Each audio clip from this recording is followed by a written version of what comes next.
Hello, good morning. എല്ലാവർക്കും audible ആണോ? കേൾക്കുന്നുണ്ടോ?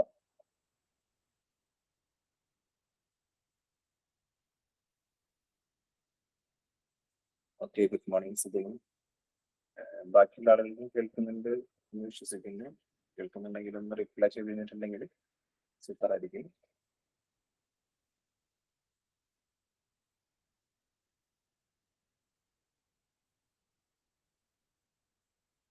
Okay, good morning.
ഒന്ന് ഹോൾഡ് ചെയ്യണേ, ഞാനിവിടെ സ്ക്രീൻ ഷെയർ ചെയ്യാൻ വേണ്ടിയിട്ടുള്ള ട്രൈ ചെയ്യുന്നത്. ഒരു ചെറിയ ഫാനായി നിൽക്കുന്നുണ്ട്, അതുകൊണ്ടാണ്. ഒന്ന് വെയിറ്റ് ചെയ്യണേ.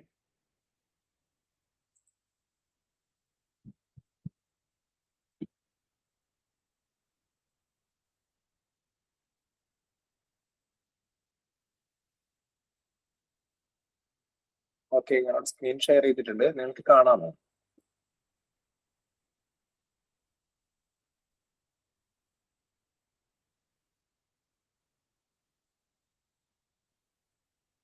Okay okay. നമ്മൾ ഇന്നെടുക്കുന്ന ടോപ്പിക് വളരെ സിമ്പിൾ ആയിട്ടുള്ള ഒരു ടോപ്പിക്കാണ്.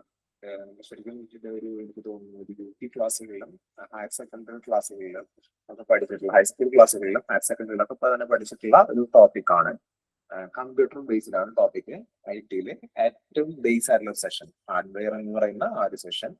അതിൽ തന്നെ ഇൻപുട്ട് ഔട്ട്പുട്ട് ഡിവൈസസ് വലുതാക്കാൻ പറ്റുന്നില്ല. കഴിഞ്ഞ ദിവസം ഇത് ഡിസ്കസ് ചെയ്തിട്ട് പറഞ്ഞിരുന്നു. അതില് നമുക്ക് ആ ഒരു ബോട്ടം റൈറ്റ് കോർണറിൽ ഒരു സ്ക്വയർ ബട്ടൺ ഉണ്ടാവും. അതിൽ ക്ലിക്ക് ചെയ്ത് കഴിഞ്ഞിട്ടുണ്ടെങ്കിൽ സ്ക്രീൻ വലുതാക്കാൻ പറ്റും. അതൊന്ന് ട്രൈ ചെയ്ത് നോക്കൂ. എല്ലാവർക്കും ഈ ഇഷ്യൂ ഉണ്ടോ? വലുതാക്കാൻ പറ്റാത്ത ഇഷ്യൂ വരുന്നുണ്ടോ?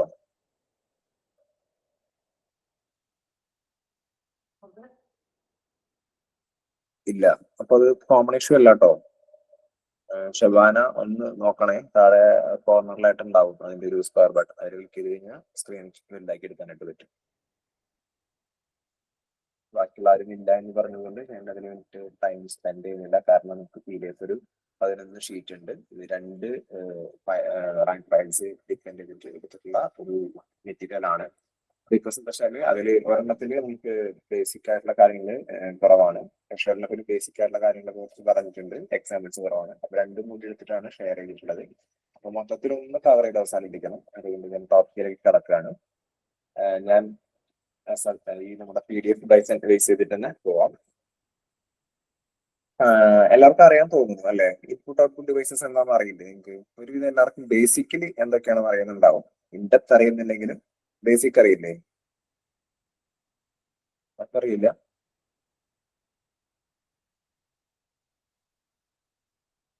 Yes, okay. ഇത് നേരത്തെ ഈ മുബീന ആദ്യമൊക്കെ അയച്ചിട്ടുള്ള നോ എന്ന് പറയുന്ന സ്ക്രീൻ വലുതാക്കാൻ പറ്റുന്നില്ല എന്നുള്ള നോയാണോ?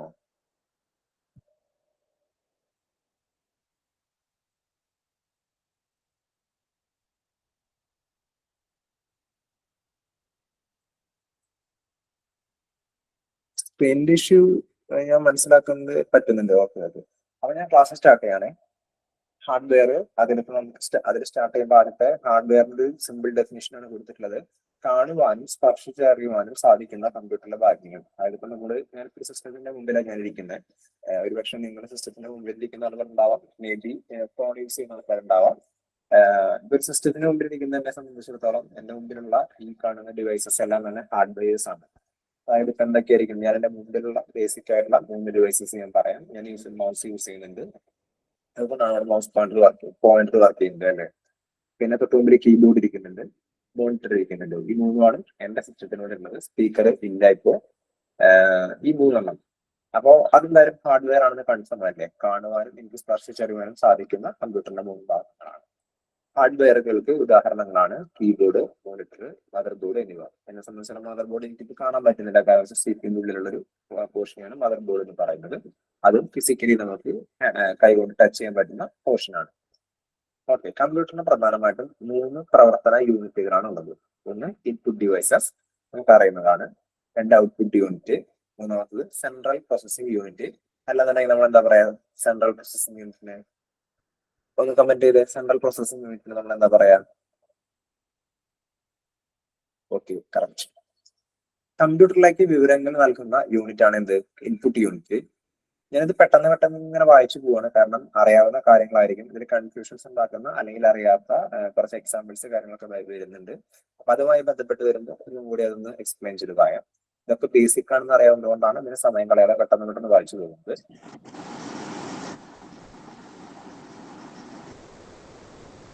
കമ്പ്യൂട്ടറിൽ നിന്നും വിവരങ്ങൾ ലഭ്യമാക്കുന്ന യൂണിറ്റ് ആണ് ഔട്ട്പുട്ട് യൂണിറ്റ്. ഇനി ഈ പറയുന്ന ഈ ബോക്സിലുള്ള ഈ കണ്ടന്റ് ഒന്ന് മനസ്സിലോർത്ത് വെക്കുക. കമ്പ്യൂട്ടറിന്റെ പ്രാഥമിക ഇൻപുട്ട് ഉപകരണം എന്നറിയപ്പെടുന്നത് കീബോർഡാണ്, മൗസ് അല്ല. നമ്മുടെ കയ്യിൽ ഇപ്പോഴും ഉണ്ടാവും മൗസ് ആയിരിക്കും, പക്ഷെ കമ്പ്യൂട്ടറിന്റെ പ്രാഥമിക ഇൻപുട്ട് ഉപകരണം എന്ന പേരിൽ അറിയപ്പെടുക കീബോർഡാണ്. അതുപോലെ തന്നെ കമ്പ്യൂട്ടറിന്റെ പ്രാഥമിക ഔട്ട്പുട്ട് യൂണിറ്റ് ഉപകരണം എന്ന് പറയുന്നത് മോണിറ്റർ ആണ്. അത് അങ്ങനെ തെറ്റില്ല, കാരണം നമ്മൾ എപ്പോഴും സ്ക്രീനിലോട്ട് നോക്കിയിട്ടായിരിക്കുന്നത്. അതുകൊണ്ട് സ്ക്രീൻ തന്നെയാണ് എന്നുള്ളത് നമുക്ക് അറിയുന്നുണ്ടാവും, അതായത് മോണിറ്റർ ആണെന്ന് നമുക്ക് മനസ്സിലാവും. പക്ഷെ ഇൻപുട്ട് യൂണിറ്റ് മൗസ് ആണ്, സോറി കീബോർഡ് ആണ്, മൗസ് അല്ല. ഇൻപുട്ട് ഡിവൈസസ്, കമ്പ്യൂട്ടറിലേക്ക് വിവരങ്ങളും നിർദ്ദേശങ്ങളും നൽകുന്ന പ്രക്രിയയെ ഇൻപുട്ട് എന്നാണ് പറയുന്നത്. ഇൻപുട്ട് നൽകാൻ ഉപയോഗിക്കുന്ന ഉപകരണങ്ങൾ അറിയപ്പെടുന്നതാണ് ഇൻപുട്ട് ഉപകരണങ്ങൾ. ഇൻപുട്ട് വിവരങ്ങളെ കമ്പ്യൂട്ടറിന് മനസ്സിലാകുന്ന ബൈനറി വിവരങ്ങളാക്കി മാറ്റുന്ന ഉപകരണങ്ങളാണ് ഇൻപുട്ട് ഉപകരണങ്ങൾ. കമ്പ്യൂട്ടർ വർക്ക് ചെയ്യുന്ന ഒരു ഭാഷയുണ്ട്, ആ ഭാഷ ഏതാണെന്ന് അറിയാം? കമ്പ്യൂട്ടർ വർക്ക് ചെയ്യുന്ന ഭാഷ, നമ്മളിപ്പോ മലയാളം സംസാരിക്കുന്നു എന്ന് പറയുന്ന പോലെ കമ്പ്യൂട്ടറിനോട് നമ്മൾ മലയാളം പറഞ്ഞിട്ട് ഡയറക്റ്റ് കമ്പ്യൂട്ടറിന് മനസ്സിലാവില്ല, അല്ലെങ്കിൽ നമ്മൾ മലയാളം ടൈപ്പ് ചെയ്ത് കഴിഞ്ഞാൽ കമ്പ്യൂട്ടറിന് മനസ്സിലാവില്ല. കമ്പ്യൂട്ടർ വർക്ക് ചെയ്യുന്ന ഒരു ബേസിക് ആയിട്ടുള്ള ഒരു ലാംഗ്വേജ് ഉണ്ട്. ആർക്കെങ്കിലും കമന്റ് ചെയ്യാൻ പറ്റുമോ? എന്താണത് അറിയുമോ? അറിയുന്നെങ്കിൽ യെസ്, അറിയില്ലെങ്കിൽ നോ. അല്ല, കറക്റ്റ് അറിയുന്നതാണെങ്കിൽ യെസ് അല്ല, ആൻസർ ടൈപ്പ് ചെയ്താലും കുഴപ്പമില്ല. എനിബഡി, ആരെങ്കിലും? കമ്പ്യൂട്ടർ വർക്ക് ചെയ്യുന്ന ലാംഗ്വേജിലാണ് കമ്പ്യൂട്ടറിന്റെ ഒരു ഭാഷ എന്നൊക്കെ പറയാവുന്നത് എന്താണ്?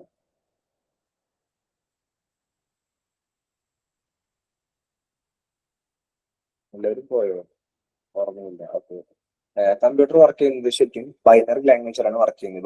ബൈനറി എന്ന് പറഞ്ഞിട്ടുണ്ടെങ്കിൽ ബൈനറി ഹെക്സാഡെസിമൽ എന്നൊക്കെ പറഞ്ഞ് വിവിധങ്ങളായ ലാംഗ്വേജസ് എന്നല്ല, അതൊരു നമ്പറിംഗ് സിസ്റ്റം എന്നൊക്കെയാണ് പറയാം. നമ്പറിംഗ് സിസ്റ്റം എന്ന് പറയാം. ആ നമ്പറിംഗ് സിസ്റ്റത്തില് ബൈനറി എന്ന് പറയുന്നത് ശരിക്കും 1 and 0 ഡിപ്പെൻഡന്റ് ആയിട്ടുള്ള ഒരു സിസ്റ്റമാണ് ബൈനറി എന്ന് പറയുന്നത്. നമ്മൾ കൊടുക്കുന്ന എന്ത് ഡാറ്റ തന്നെയായാലും സിസ്റ്റം അല്ലെങ്കിൽ ഒരു കമ്പ്യൂട്ടർ അത് റീഡ് ചെയ്യുന്നത്, നമ്മളിപ്പോ 10 എന്ന് പറഞ്ഞാൽ അല്ലെങ്കിൽ നമ്മളിപ്പോ വേറെ എന്തെങ്കിലും ടൈപ്പ് ചെയ്ത് കഴിഞ്ഞാൽ അതിനെ സിസ്റ്റം റിസീവ് ചെയ്യുന്നത്, അല്ലെങ്കിൽ സിസ്റ്റത്തിന്റെ പ്രോസസിംഗ് യൂണിറ്റുകളിലേക്ക് അത് എടുക്കുന്നത് 1 അല്ലെങ്കിൽ 000110001 അങ്ങനെയൊക്കെ പറഞ്ഞ് ഒരുപാട് വലിപ്പമുള്ള ടേമുകളാണ് വരിക. ചിലത് ചെറുതായിരിക്കും, 1 എന്ന് പറയുന്നത് ചെറുതായിരിക്കും, അങ്ങനെ ഓരോന്നിനും ഡിപ്പെൻഡ് അപ്പോണാണ്.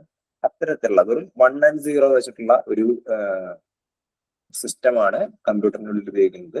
അതിനെയാണ് ഈ ബൈനറി എന്ന പദം കൊണ്ടുകൂടെ അർത്ഥമാക്കിയിട്ടുള്ളത്. ഇൻപുട്ട് വിവരങ്ങളെ കമ്പ്യൂട്ടറിന് മനസ്സിലാക്കാവുന്ന ബൈനറി വിവരങ്ങളാക്കി മാറ്റുന്ന ഉപകരണങ്ങളാണ് ഇൻപുട്ട് ഉപകരണങ്ങൾ. ഓക്കെ, അത് ക്ലിയർ ആയി വിചാരിക്കുന്നു. ഇൻപുട്ട് ഉപകരണങ്ങൾ നമുക്കറിയാം, പക്ഷേ കമ്പ്യൂട്ടറിന് മനസ്സിലാക്കാവുന്ന ബൈനറി വിവരങ്ങൾ അത് ഒന്ന് മനസ്സിലാക്കി തരും, അത് ഇമ്പോർട്ടന്റ് ആണ്. ഇനി പ്രധാനപ്പെട്ട ഇൻപുട്ട് ഉപകരണങ്ങൾ ഏതൊക്കെയാണെന്നാണ് പറയുന്നത്. Keyboard, mouse, light pen, joystick, scanner, digital camera, touch pad, microphone, track ball, barcode reader, optical mark reader, OMR, optical character reader recognition, OCR. Keyboard നമുക്കറിയാം എന്താണ്. കീബോർഡ് എന്ന് പറയുന്നത് ടൈപ്പ് ചെയ്ത് നമ്മൾ ഡാറ്റാസ് എൻ്റർ ചെയ്യുന്ന ഡിവൈസ് ആണ് കീബോർഡ്. മൗസ്, ഞാനിപ്പോൾ mouse pointer use ചെയ്യുന്നത്, ഇവിടെ മൂവ് ചെയ്യുന്നത് മൗസ് യൂസ് ചെയ്തിട്ടാണ്. ലൈറ്റ് പെൻ, അത് നമ്മൾ എന്തെങ്കിലും ഡാറ്റ എൻ്റർ ചെയ്യാനായിട്ട് യൂസ് ചെയ്യുന്ന ഒരു പുതിയ ടൈപ്പ് ഒരു ഡിവൈസ് ആണ് ലൈറ്റ് എന്ന് പറഞ്ഞ് അതിനെ കുറിച്ച് കുറച്ച് എക്സ്പ്ലെയിൻ ആയിട്ട് വേറെ ഇതിന് മുകളിലുള്ള PDF-ലുണ്ട്. അത് ഞാനിപ്പോ പെട്ടെന്ന് ഒന്ന് കവർ ചെയ്ത ശേഷം ആ ഭാഗത്തെ PDF എടുത്തിട്ട് എക്സ്പ്ലെയിൻ ചെയ്തു തരാം. ജോയ്സ്റ്റിക്ക് നമ്മൾ ഗെയിം കളിക്കുമ്പോൾ യൂസ് ചെയ്യുന്നതാണ് അല്ലെ. കുട്ടികളൊക്കെ ഗെയിം കളിക്കുമ്പോൾ അവരുടെ കയ്യിലുള്ള ഒരു ഡിവൈസ് ആണ് ജോയ്സ്റ്റിക്ക് എന്നറിയപ്പെടുന്നത്. ഏകദേശം ഒരു മൗസിന്റെ ഒക്കെ ഫംഗ്ഷൻ എന്ന് പറയാം. പക്ഷേ അതേസമയം അത് കുറച്ചും കൂടി ഗെയിമിംഗ് പർപ്പസിൽ വരുന്നതാണ് ജോയ്സ്റ്റിക്ക്.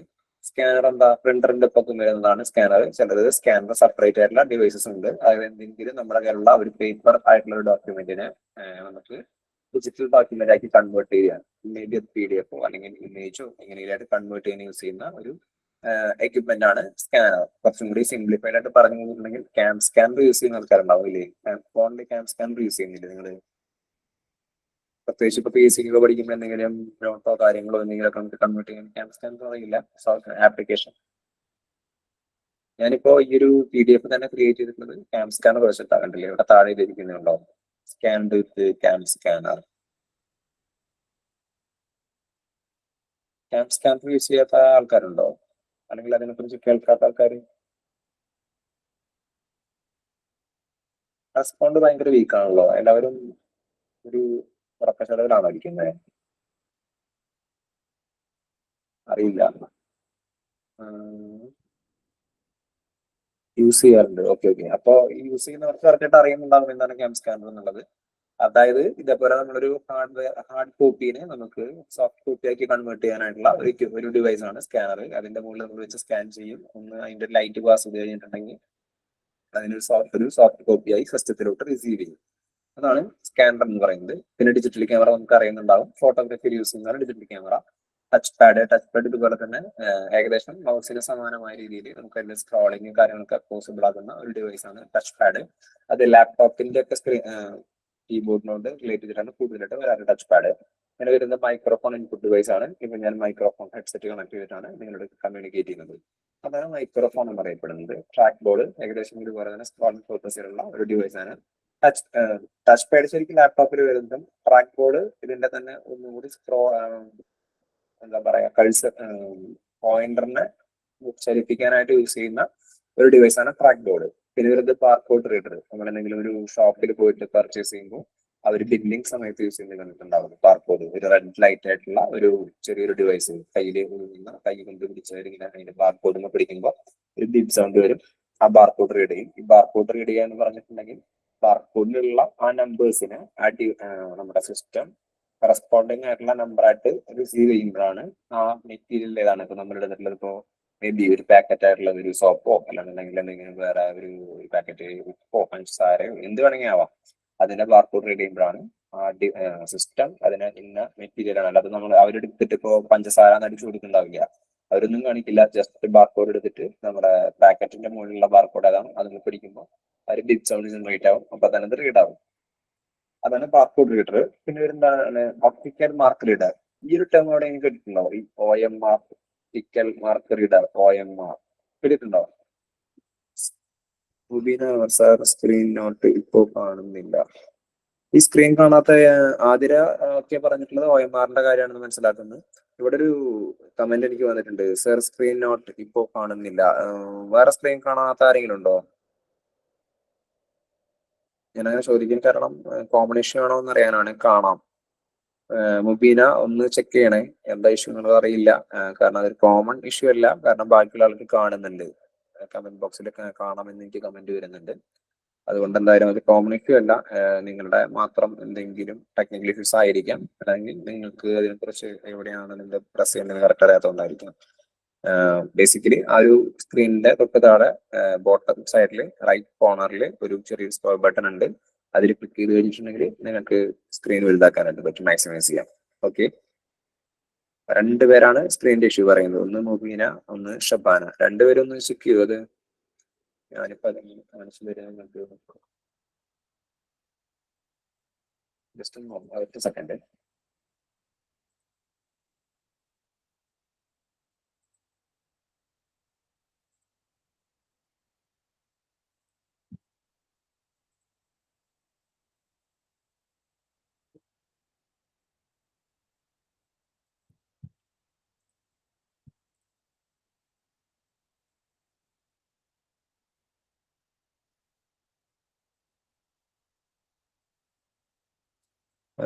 ഈ ഷബാനയും അതുപോലെ തന്നെ ഈ പറഞ്ഞ വേറൊരാളും കൂടി പറഞ്ഞല്ലോ, ഇവർ രണ്ടുപേരും ഫോണിൽ തന്നെയല്ലേ യൂസ് ചെയ്യുന്നത്? ഷബാന, മുബീന, രണ്ടുപേരും ഫോണിലാണോ അതോ സിസ്റ്റം ആണോ? ഫോണിൽ തന്നെ യൂസ് ചെയ്യുന്നത്. ഓക്കെ. നമ്മുടെ ഫോണില് സ്ക്രീൻ എടുക്കുമ്പോൾ ഒരു സനൂപ് കെ എസ് എന്ന് പറഞ്ഞിട്ടുള്ള നമ്മുടെ സാറിന്റെ ഒരു സ്ക്രീൻ ആണ് ആദ്യം മൊബൈലിൽ കാണുന്നുണ്ടാവുക. അതാണോ കാണുന്നത്?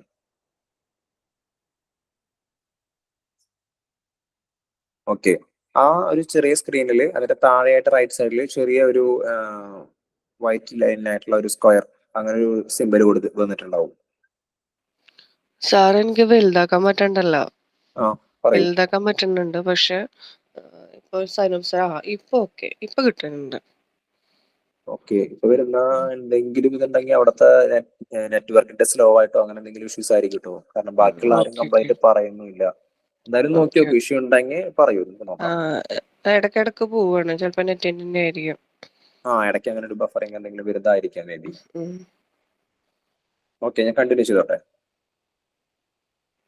Okay okay. Okay.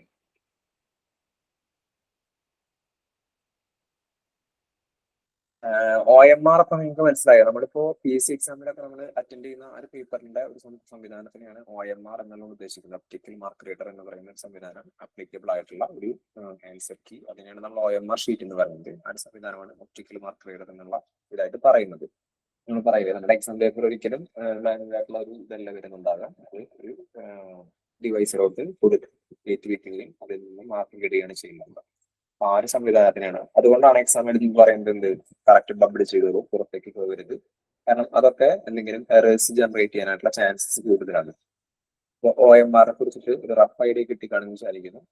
Optical character reader, അതായത് ചില ചെക്കുകൾ കാര്യങ്ങൾ, അതായത് ബാങ്ക് ലീവ്സിനും ചെക്ക് അങ്ങനത്തെ കാര്യങ്ങളിലും ഇതേ രീതിയിലുള്ള ഈ ഒപ്റ്റിക്കൽ മാർക്ക് റീഡറിന് ഏകദേശം തുല്യമായ രീതിയിൽ വരുന്ന സംവിധാനം ഉപയോഗിക്കുന്നുണ്ട്. അതിനെയാണ് OCR അല്ലെങ്കിൽ ഒപ്റ്റിക്കൽ ക്യാരക്ടർ റീഡർ എന്ന് പറയുന്നത്. കമ്പ്യൂട്ടറിലേക്ക് വിവരങ്ങൾ ടൈപ്പ് ചെയ്യാൻ ഉപയോഗിക്കുന്ന ടൈപ്പ് റൈറ്ററിന്റെ ഘടനയുള്ള ഉപകരണമാണ് കീബോർഡ്. അതായത് പഴയ ടൈപ്പ് റൈറ്ററിന്റെ ഒരു അപ്ഡേറ്റഡ് വേർഷൻ എന്നുള്ളതാണ് ഈ ടൈപ്പ് റൈറ്റർ എന്നുള്ളത് ഇവിടെ കൊടുക്കാനായിട്ട് കാരണമായിട്ടുള്ളത്. പഴയ ടൈപ്പ് റൈറ്റർ നിങ്ങൾ കണ്ടിട്ടുണ്ടാവും, പഴയ സിനിമകളിൽ ചില പഴയ ഓഫീസുകളിലൊക്കെ കാണാം. അതിന്റെ ഒരു അപ്ഡേറ്റഡ് വേർഷനാണ് കീബോർഡ്. പിന്നെ വരുന്നതാണ് ആൽഫ ന്യൂമറിക് ഡാറ്റ എൻട്രിക്ക് ഉപയോഗിക്കുന്ന ഇൻപുട്ട് ഡിവൈസ് ആണ് കീബോർഡ്. എന്താണ് ഈ ആൽഫ ന്യൂമറിക് എന്ന് അറിയാമോ? ആൽഫ ന്യൂമറിക്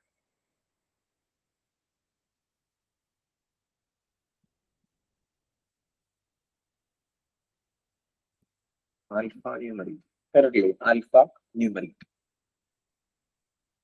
അറിയില്ല. ഓക്കെ. ആൽഫ എന്ന് നമ്മൾ ഉദ്ദേശിക്കുന്നത് ആൽഫബറ്റിനെയാണ് ഉദ്ദേശിക്കുന്നത്. ആൽഫ ന്യൂമറിക് എന്ന് പറയുന്നത് നമ്മൾ ഡിജിറ്റ്സ്, അതായത് നമ്പേഴ്സിനെയാണ് ന്യൂമറിക് എന്നുള്ള ഉദ്ദേശിക്കുന്നത്. അതായത് ആൽഫബറ്റ്സും ന്യൂമറിക്കും കൂടി ചേർന്നിട്ടുള്ള ഒരു ഡിവൈസ് ആണ് കീബോർഡ്, അല്ലെ? അതിന് നമ്പറിംഗ് സിസ്റ്റം ഉണ്ട്, അതുപോലെ തന്നെ ഫുൾ ഓഫ് ആൽഫബറ്റ്സും വരുന്നുണ്ട്. അങ്ങനെ ഈ രണ്ടും കൂടി ഇൻക്ലൂഡ് ആവുന്നതാണ് ആൽഫ ന്യൂമറിക് ഡാറ്റ എൻട്രിക്ക് ഉപയോഗിക്കുന്ന ഉപകരണമായിട്ട് കീബോർഡ് മാറുന്നത്. ഇനി കീബോർഡ് കണ്ടുപിടിച്ച കാര്യം മേ ബി പരീക്ഷകൾക്ക് ചിലപ്പോൾ വന്നേക്കാം. ഈ ഒരു പേരൊന്ന് ഓർത്തു വെക്കാൻ നല്ലതാണ്. കാരണം എന്താ വെച്ചാല് മെയിൻ ആയിട്ടുള്ള ഒരു ഇൻപുട്ട് ഡിവൈസ് ആണെന്ന് പറഞ്ഞത് കീബോർഡ്. അപ്പൊ അതുകൊണ്ട് അതൊന്ന് ഓർത്തു വെക്കുക. ക്രിസ്റ്റഫർ ലതാം ഷോൾസ് ആളാണ് കീബോർഡ് കണ്ടുപിടിച്ചത്. ഇതൊന്നും എഴുതി വെക്കണമെന്ന് നിർബന്ധം പറയില്ല, PDF നിങ്ങൾക്ക് കിട്ടും. അതുകൊണ്ട് അങ്ങനെ കവർ ചെയ്ത് പോകുമ്പോൾ മനസ്സിലാക്കി പോയാൽ മതി. ആൽഫ ന്യൂമറിക് കീകള് ലെറ്റേഴ്സും നമ്പേഴ്സും ആണ്. അതാണ് ഇവിടെ നേരത്തെ പറഞ്ഞ പോയിന്റ് ആണ് കൊടുത്തിട്ടുള്ളത്. കീബോർഡിലെ ഫംഗ്ഷൻ കീകളുടെ എണ്ണം പഠിച്ചു വെച്ചോളൂ, ഇമ്പോർട്ടന്റ് ആണ്. 12 ഫംഗ്ഷൻ കീസ് ആണുള്ളത്. ഫംഗ്ഷൻ കീസ് എന്ന് പേരിൽ അറിയപ്പെടുന്നത് എന്താ വെച്ചാല് കീബോർഡിൽ ഏറ്റവും മുകളിലെ ഒരു ലൈനിൽ ലെഫ്റ്റ് സൈഡിൽ എസ്കേപ്പ് ആണ് വരിക. കീബോർഡ് നിങ്ങൾക്കൊക്കെ അറിയുന്നുണ്ടാവും. മേ ബി കുറച്ച് ആൾക്കാരെങ്കിലും കമ്പ്യൂട്ടറിനെ കുറിച്ച് ഡെപ്ത് നോളജ് ഉള്ള ആൾക്കാരുണ്ടായിരിക്കാം.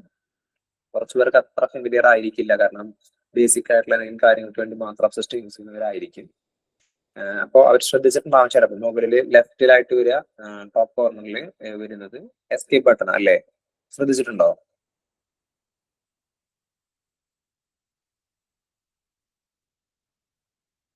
ശ്രദ്ധിച്ചിട്ടുണ്ട്. ഓക്കെ. ബാക്കി ഈ എസ്കേപ്പ് കഴിഞ്ഞ നെക്സ്റ്റ് ബട്ടൺ ആയിട്ട് സ്റ്റാർട്ട് ചെയ്യുക നോർമൽ നമ്മുടെ കീബോർഡുകളിലൊക്കെ തന്നെ F1 എന്ന് പറഞ്ഞിട്ട്, അതാണ് ഈ ഫംഗ്ഷന്റെ ഡിനോട്ടേഷൻ ആണ് F എന്നുകൊണ്ട് വരുന്നത്. ഫംഗ്ഷൻ കീ 1 മുതൽ 12 വരെയുള്ളതാണ് വരിക. അപ്പോൾ അതാണ് ചോദിച്ചിട്ടുള്ളത്, കീബോർഡിലെ ഫംഗ്ഷൻ കീകളുടെ എണ്ണം എത്ര ആണെന്നുള്ളത്. കീബോർഡിലെ ഫംഗ്ഷൻ കീസ് 12 ആണ്. ഇനി ഒരു വിൻഡോസ് കീബോർഡിലെ കീകളുടെ എണ്ണം എത്ര? ഇതൊക്കെ നമുക്ക് PSCക്ക് പ്രതീക്ഷിക്കാവുന്നതാണോ? പ്രത്യേകിച്ച് ഇന്നത്തെ ഈ എന്താ പറയാ സ്റ്റേറ്റ്മെന്റ് രീതിയൊക്കെ വരുന്ന സമയത്ത് ഒരു വിൻഡോസ് കീബോർഡിൽ എത്ര കീകൾ ഉണ്ടായിരിക്കും? 104, 102 അങ്ങനെ ആയിരിക്കില്ല ഒരുപക്ഷെ വരിക.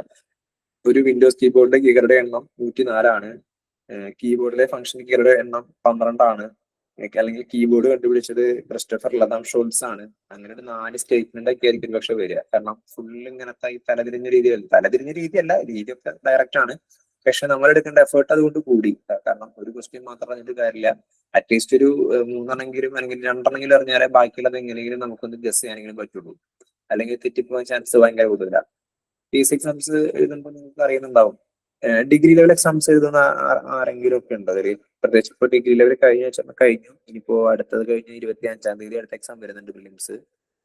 ഡിഗ്രി ലെവൽ എഴുതുന്ന ആരെങ്കിലും ഉണ്ടോ? യെസ് ഉണ്ട്. ഓക്കെ. അപ്പോ നിങ്ങൾക്ക് അറിയുന്നുണ്ടാവും. പിന്നെ എക്സാം എഴുതാത്ത ആരും ഇല്ലല്ലോ. ഇതിലുള്ള എല്ലാവരും തന്നെ ഒരു പ്രാവശ്യമെങ്കിലും PSC എക്സാം എഴുതിയിട്ടുള്ള ആൾക്കാരല്ലേ?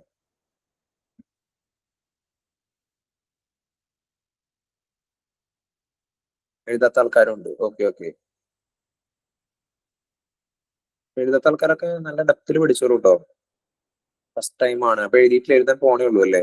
ജെസ്സി, അങ്ങനെയാണ് ഞാൻ മനസ്സിലാക്കുന്നത്. ജെസ്സി അല്ല, ജാസി എന്നാവുണ്ട്. Sorry, Jassi. First time Sachin. Okay.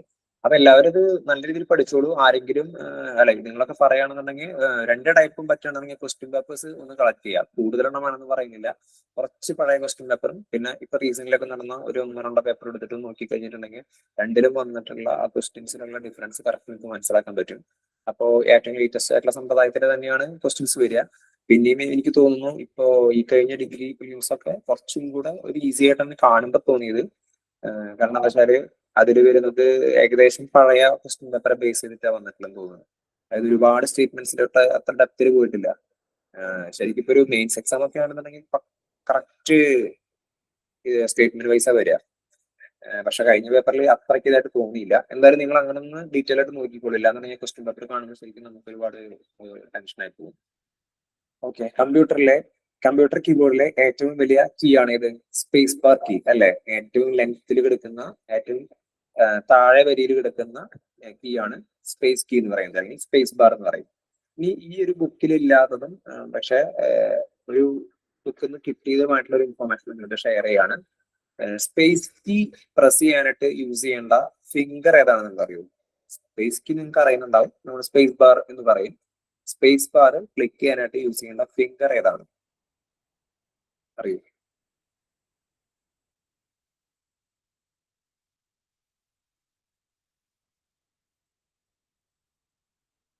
തെറ്റുപറ്റിട്ടോ, തെറ്റുന്നത് പ്രശ്നമുള്ള കാര്യമില്ല. ഞാൻ ക്ലാസ്സുകളിൽ ഒക്കെ പറയാറുള്ളതാണ്, തെറ്റുന്നതും ഒരു പ്രശ്നമുള്ള കാര്യമില്ല. തെറ്റുകൾ തിരുത്താനും മനസ്സിലാക്കാനും വേണ്ടിയിട്ടാണ് നമ്മൾ ക്ലാസ്സുകളായിട്ട്. ഓക്കെ, അറിയില്ല. നമുക്ക് സ്പേസ് ബാർ യൂസ് ചെയ്യാനായിട്ട് ഉള്ള ഫിംഗർ എന്ന് പറയുന്നത് തമ്പാണ്. തമ്പ് എന്ന് പറഞ്ഞിട്ടുണ്ടെങ്കിൽ പെരുവിരൽ അല്ലെങ്കിൽ തള്ളവിരൽ എന്ന് പറയും. അതിൽ ഏത് കൈയിന്റെ ആണെന്നുള്ളത് പറയുന്നില്ല, പക്ഷെ തമ്പ് എന്നുള്ളതാണ് പറയുന്നത്. അപ്പൊ അതൊന്നും മനസ്സിലാക്കി വെച്ചോളൂ. മേ ബി അതും ഒരു പക്ഷേ ഒരു സ്റ്റേറ്റ്മെന്റ് ആയിട്ടൊക്കെ വന്നു കഴിഞ്ഞാൽ നമ്മൾ അതിൽ ലോക്കായി പോകരുത്.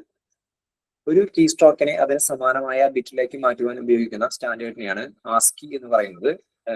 ആസ്കി എന്ന് പറഞ്ഞിട്ട് സ്റ്റാൻഡേർഡ് ഉണ്ട്.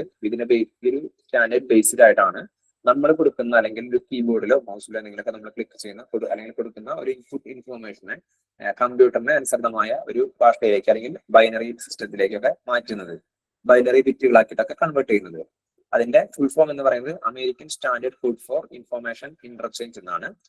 അതിൽ 7 ബിറ്റുള്ള ഒരു ആസ്കി കോഡ് ആണെന്നുണ്ടെങ്കിൽ അതിൽ 128 ക്യാരക്ടേഴ്സ് ആണ് ഉണ്ടാവുക. അതുപോലെ തന്നെ 8 ബിറ്റ് ആയിട്ടുള്ള ഒരു ആസ്കി കോഡ് ആണ് വരുന്നതെങ്കിൽ 256 ക്യാരക്ടേഴ്സ് ആണ് ഉണ്ടാവുക. ഇതിൽ നിങ്ങൾ ആസ്കിയിലൊക്കെ ഇതിലൊക്കെ സിമ്പിൾ ആയിട്ടുള്ള കാര്യങ്ങൾ, ഒരുപാട് ഡെപ്തിൽ നമ്മൾ ഇത് പഠിച്ചു വെക്കേണ്ട. നമ്മളൊരു PSC എക്സാമിന്റെ ആംഗിളിൽ ഇതിന് എന്തൊക്കെ ചോദ്യങ്ങൾക്ക് സ്കോപ്പ് ഉണ്ടെന്നുള്ളത് മനസ്സിലാക്കിയിട്ട് പഠിച്ചാൽ മതി. അതായത് ഇപ്പൊ ആസ്കി ആണെന്ന് ഒരു ഇൻഡെപ്ത് പഠിക്കാൻ നിൽക്കണമെന്നില്ല. നിങ്ങൾ ആസ്കിയുടെ ഫുൾ ഫോം ആക്കി American standard code for information interchange. അതുപോലെ തന്നെ തൊട്ട് താഴെ Indian standard code for information interchange, അല്ലെന്നുണ്ടെങ്കിൽ Indian script code for information interchange.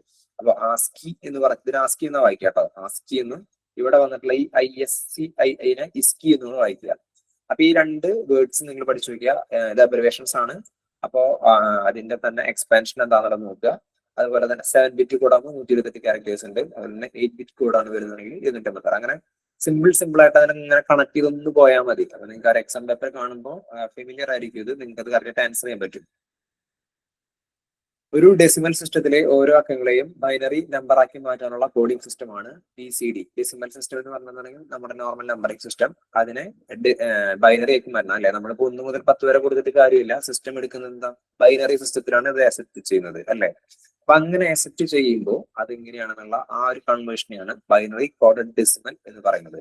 Binary coded decimal IBM main ഫ്രെയിമുകളിൽ ഉപയോഗിക്കുന്ന ഒരു ക്യാരക്ടർ എൻകോഡിംഗ് സിസ്റ്റമാണ് EBCDIC. ഞാനിത് അങ്ങനെ ക്വസ്റ്റ്യൻ പേപ്പറിൽ കാണുക അങ്ങനെ കാര്യമായിട്ടൊന്നും കണ്ടിട്ടില്ല. നിങ്ങളെ പോയിന്റ് അതൊന്നും വേണമെങ്കിൽ മനസ്സിലാക്കി വെക്കണമെന്ന് ഞാൻ പറയുള്ളൂ. ഇമ്പോർട്ടൻസ് വളരെ കുറവായിട്ടാണ് എനിക്ക് തോന്നിയിട്ടുള്ളത്. കാരണം നമുക്ക് നോർമലി എപ്പോഴും ബേസ് ചോദിക്കുന്നതായാലും തീരെ ചോദിക്കാത്ത കാര്യങ്ങൾ ചോദിക്കില്ല, എപ്പോഴും റിപ്പീറ്റഡ് ആണ്. അതായത് ഒരു പക്ഷേ അത് കഴിഞ്ഞ വർഷത്തിൽ അല്ലെങ്കിൽ 2-3 വർഷത്തെ ആയിരിക്കാം, അല്ലെങ്കിൽ ഒരുപാട് വർഷം മുമ്പുള്ള ക്വസ്റ്റ്യൻ പേപ്പറുകൾ തൊട്ട് റിപ്പീറ്റഡ് ആയിട്ടുള്ള കാര്യങ്ങൾ തന്നെയാണ് PSC ചോദിക്കുക. അതുകൊണ്ടാണ് ഇപ്പോ വളരെ ഫേമസ് ആയിട്ടുള്ള PSCയുടെ ക്ലാസ്സുകൾ കണ്ടക്ട് ചെയ്യുന്ന ആൾക്കാരായാലും പറയുന്നത് ഇന്ന ടോപ്പിക്കുകൾ വളരെ ഇമ്പോർട്ടൻ്റ് ആണ്. അവർക്ക് ഇങ്ങനെ അറിയാൻ പറ്റുന്നവരാണ് ക്വസ്റ്റ്യൻ പേപ്പർ ഇട്ടിട്ടുള്ളത്, ഇത് ഇമ്പോർട്ടൻ്റ് ആണെന്ന് പറയാൻ അല്ല. പക്ഷെ കാലാനുസൃതമായിട്ട് ചോദിച്ചുകൊണ്ടിരിക്കുന്ന കാര്യങ്ങളുണ്ട്, അത് സ്ഥിരമായിട്ട് ചോദിക്കുന്നുണ്ട്. അതിനെയാണ് PSCയുടെ ഏത് വിലയിരുത്തുന്ന ആളുകളായാലും പറയുന്നത് ഇത് ഇമ്പോർട്ടൻ്റ് ആണ് ചോദ്യം ചോദിക്കാൻ, അല്ലെങ്കിൽ ഇതിൽ നിന്ന് ഇത്രയും മാർക്ക് വരാനുള്ള പ്രോബബിലിറ്റി കൂടുതലാണെന്ന് പറയുന്നത്. അപ്പൊ ആ രീതിയിൽ പറയുകയാണെങ്കിൽ അങ്ങനെ കാണാത്ത ഒരു പോയിന്റ് ആണ്. ഇപ്പൊ ബാക്കിയുള്ള ആസ്കി ഒക്കെ നിങ്ങളോടൊന്ന് മനസ്സിലാക്കാൻ പറഞ്ഞത് അത് പിന്നെയും വല്ലപ്പോഴൊക്കെ കണ്ടെത്തുന്നത്. ഏറ്റവും കൂടുതൽ ഉപയോഗിക്കുന്ന കീബോർഡിന്റെ രൂപമാണ് QWERTY. നിങ്ങൾ ശ്രദ്ധിച്ചിട്ടുണ്ടോ എന്ന് എനിക്കറിയില്ല. നമ്മുടെ നോർമൽ ഇപ്പോൾ ഫോണിലായാലും അല്ലെങ്കിൽ കമ്പ്യൂട്ടറിലായാലും ഉപയോഗിക്കുന്ന കീബോർഡിന്റെ ആൽഫബറ്റ് സ്റ്റാർട്ട് ചെയ്യുന്ന ലൈൻ 3 വരികളായിട്ടാണ് നമ്മുടെ സാധാരണ ഒരു കീബോർഡിൽ ആൽഫബറ്റ്സ് വന്നിട്ടുണ്ടാവുക. അതിൽ ഫസ്റ്റ് ആൽഫബറ്റ് വരുന്ന റോ ഇപ്പോൾ തന്നെ വേണമെങ്കിൽ കമന്റ് ചെയ്യുന്ന ആ ഒരു വിൻഡോ ഓപ്പൺ അതിൽ ടച്ച് ചെയ്ത് കഴിഞ്ഞിട്ടുണ്ടെങ്കിൽ നിങ്ങളുടെ കീബോർഡ് പോപ്പപ്പ് ആയിട്ട് വരുന്നില്ലേ. അത് പോപ്പപ്പ് ആയി വരുമ്പോൾ നിങ്ങൾക്ക് നോക്കി കഴിഞ്ഞാൽ കാണാം എന്ത്, ആ ഒരു ഫസ്റ്റ് ലൈൻ എന്ന് പറയുന്നത് എന്താ, QWERTYUIOP അതാണ്. അതിലെ ഈ Y വരെയുള്ള ആ ഒരു പോർഷനെയാണ് ഇവിടെ ഉദ്ദേശിക്കുന്നത്. ഏറ്റവും കൂടുതൽ ഉപയോഗിക്കുന്ന കീബോർഡ് ഏതാ, QWERTY കീബോർഡാണ് അല്ലെ. നിങ്ങളൊന്ന് ചെക്ക് ചെയ്ത് നോക്കി, നിങ്ങൾക്ക് കാണുന്നുണ്ടോ? ഒന്ന് ചെക്ക് ചെയ്ത് നോക്കിയിട്ട് കമന്റ് അടിച്ച് കണ്ട് മനസ്സിലായവരെന്ന് പറഞ്ഞ്. ഒരുപക്ഷെ മുന്നക്കൂട്ടി അറിയുന്നവരുണ്ടായിരിക്കാം, അല്ലെങ്കിൽ ഇപ്പൊ പറഞ്ഞപ്പോഴെങ്കിലും ചെക്ക് ചെയ്തപ്പോൾ നിങ്ങൾക്ക് ആ ഒരു ഐഡിയ കിട്ടിയവരുണ്ടായിരിക്കാം എന്താണ് QWERTY എന്നുള്ളത്.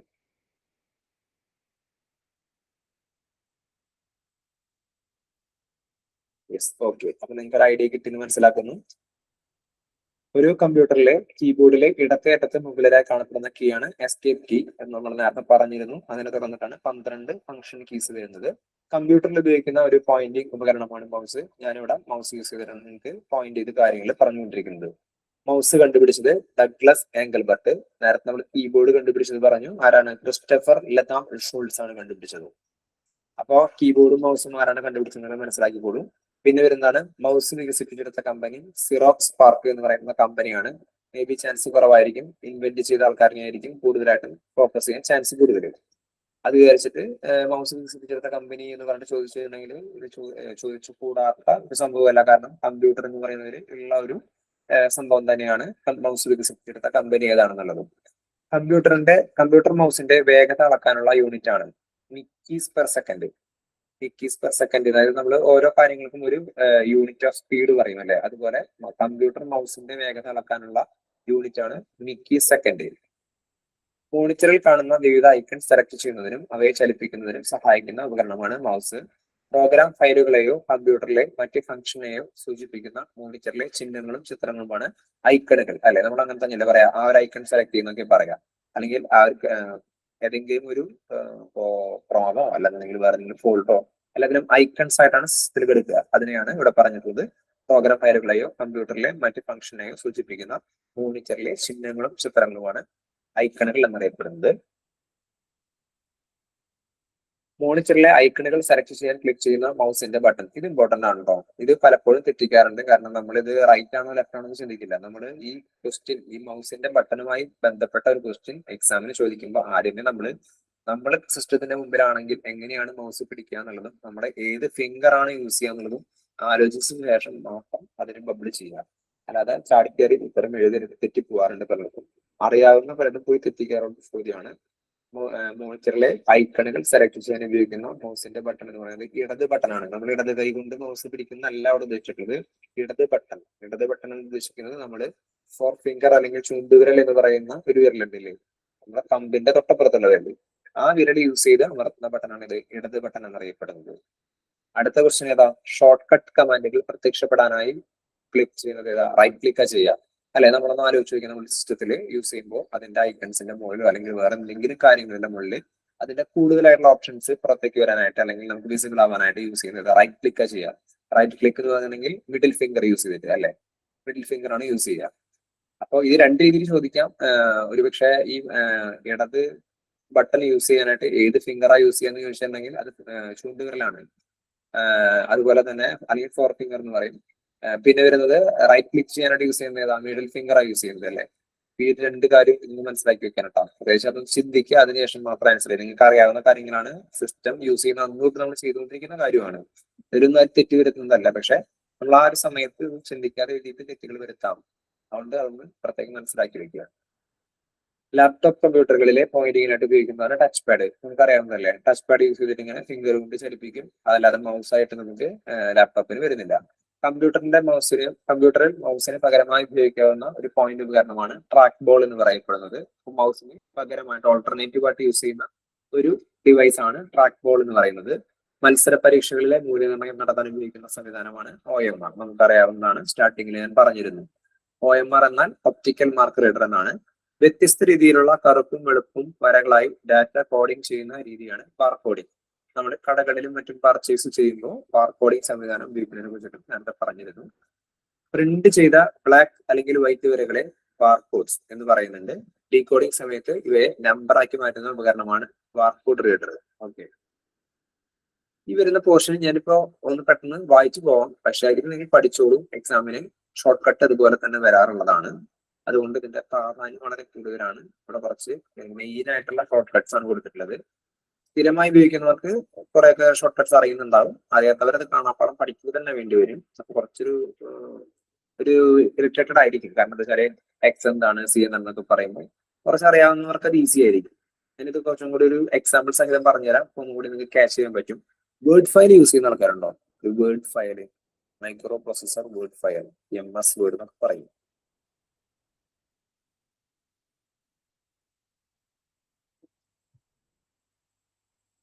ആരും യൂസ് ചെയ്യുന്നില്ല.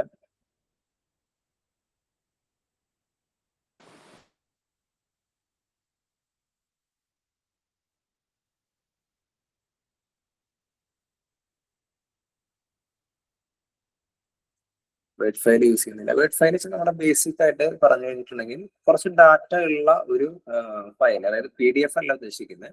നമുക്ക് സിംപിളി എഡിറ്റ് ചെയ്യാനും കാര്യങ്ങൾക്കൊക്കെ പറ്റാവുന്ന കുറച്ച് മാറ്റർ. അതുപോലെ പറഞ്ഞിട്ടുണ്ടെങ്കിൽ DTP ഒക്കെ നമ്മൾ ചെയ്യില്ലേ, ഒരു പർട്ടിക്കുലർ മാറ്റർ. നമുക്കിപ്പോ ഒരു പാരഗ്രാഫ് എന്തോ ആയിക്കോട്ടെ, ആ ഒരു പാരഗ്രാഫ് നമുക്ക് ഒരു സിസ്റ്റത്തിലോട്ട് എൻ്റർ ചെയ്ത് സിസ്റ്റത്തിലേക്ക് ഫീഡ് ചെയ്യണമെങ്കിൽ എന്താ ചെയ്യുക? നമുക്കത് ടൈപ്പ് ചെയ്ത് കയറ്റാം അല്ലെങ്കിൽ സ്കാൻ ചെയ്യാം. നമുക്ക് ടൈപ്പ് ചെയ്ത് കയറ്റാമെന്ന് വിചാരിക്കുക. അങ്ങനെ ടൈപ്പ് ചെയ്ത് കയറ്റുമ്പോൾ അത് ഫീഡ് ചെയ്യാനായിട്ട് അല്ലെങ്കിൽ സിസ്റ്റത്തിൽ നമുക്ക് കാണണമല്ലോ ടൈപ്പ് ചെയ്ത് കയറ്റുന്നത്.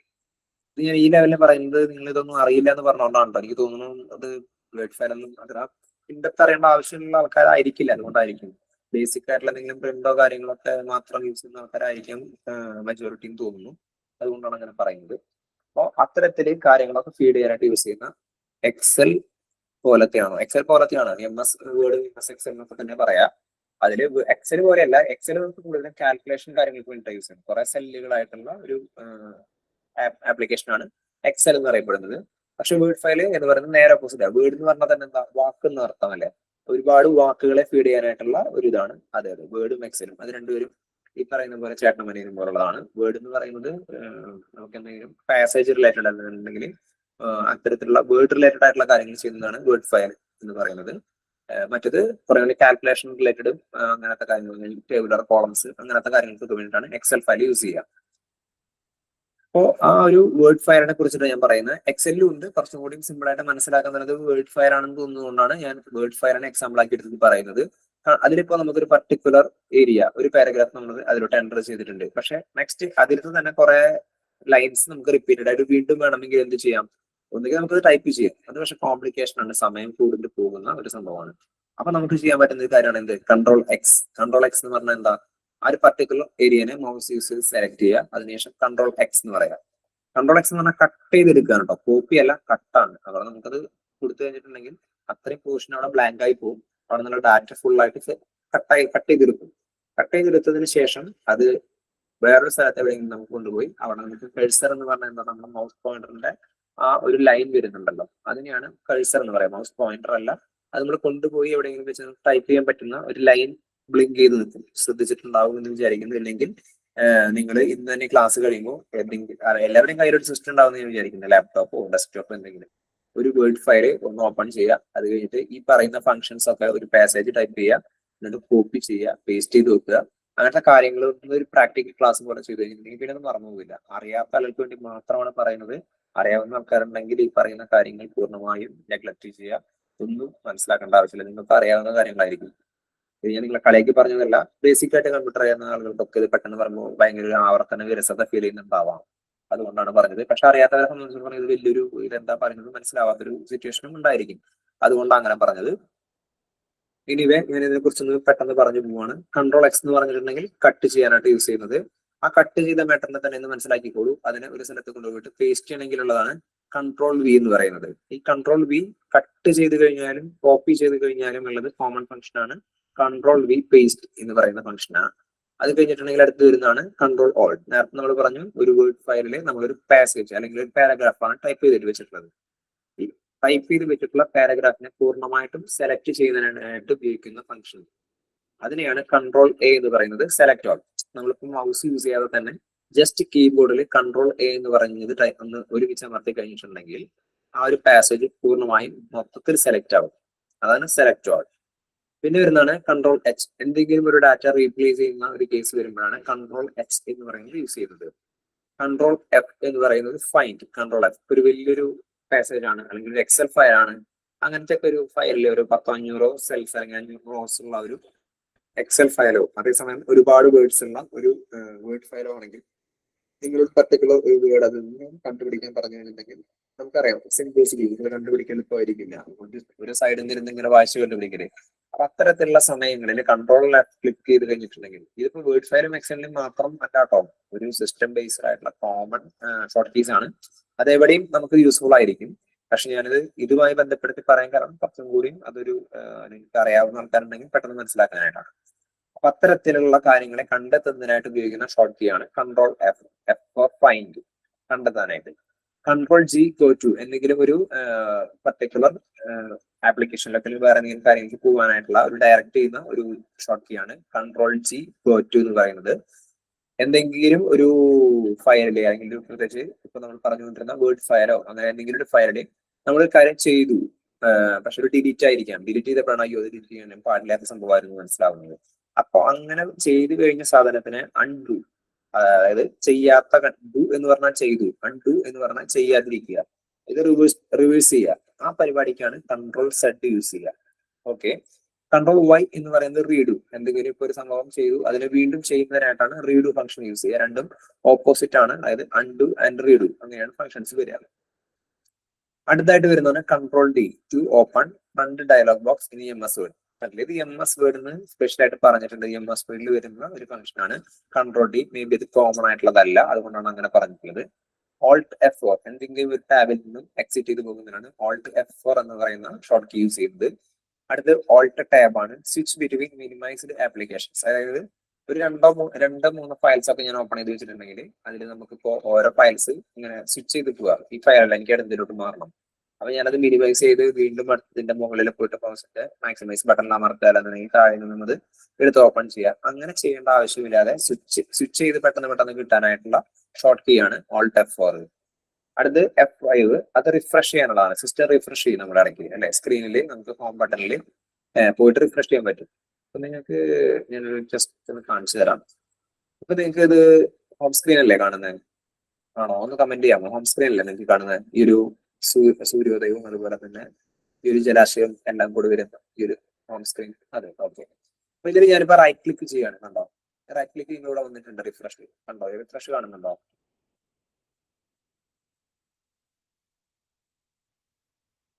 ഓക്കെ. ഈ റിഫ്രഷ് തന്നെയാണ് ഇവിടെ പറഞ്ഞിട്ടുള്ള ഈ റിഫ്രഷ്. അതായത് സിസ്റ്റത്തിനെ ജസ്റ്റ് ഒരുപാട് ഈ സിസ്റ്റം ഒക്കെ യൂസ് ചെയ്യുമ്പോൾ കണ്ടിന്യൂസ്ലി യൂസ് ചെയ്യുമ്പോൾ നമുക്ക് ഫോണിലായാലും പറയാറ് നമ്മൾ ഡാറ്റ ക്ലിയർ ചെയ്യാന്നൊക്കെ പറയുന്നില്ലേ, അങ്ങനത്തെ ഫംഗ്ഷൻസ് ചെയ്യുന്നത് വെച്ചാൽ ഇത്തരത്തിലുള്ള സിസ്റ്റംസിൽ കുറെ മെമ്മറി ഡിവൈസസും കാര്യങ്ങളുണ്ട്. അത് പിന്നീട് ഒരു ക്ലാസ് വരുമ്പോൾ അതിൽ കുറച്ചുകൂടി ക്ലിയർ ചെയ്ത് പറയാം. ചെയ്ത ഫംഗ്ഷൻസ് ഒക്കെ അതിന്റെ ഒരു എന്താ പറയാ ഇതിന്റെ ഒരു വേസ്റ്റ് ഓഫ് ഡാറ്റ എന്നൊക്കെ വേണമെങ്കിൽ പറയാം. ആ രീതിയിലുള്ള കുറെ കണ്ടന്റും സാധനങ്ങളും സിസ്റ്റത്തിലേക്ക് ഇടുന്ന സിസ്റ്റത്തിനെ ഒന്ന് സ്ലോ ആക്കാൻ ചാൻസസ് ഉണ്ട്. അത്തരത്തിലുള്ള സമയങ്ങളിലാണ് കമ്പ്യൂട്ടർ നമ്മളൊന്ന് റിഫ്രഷ് ചെയ്യുക. അത് റാൻഡം ആയിട്ട് ചെയ്യുന്നതാണ്, അല്ലാതെ ഒരു പർട്ടിക്കുലർ ടൈം പീരീഡ് ഒന്നും പറയുന്നില്ല. അപ്പോൾ അങ്ങനെ റിഫ്രഷ് ചെയ്ത് കഴിഞ്ഞിട്ടുണ്ടെങ്കിൽ സിസ്റ്റം ഒന്നും കൂടെ സ്പീഡ് ആവാൻ ചാൻസസ് കൂടുതലാണ്. സിസ്റ്റം സ്മാർട്ട് ഫോൺ എന്ത് വേണമെങ്കിലും ആവാം.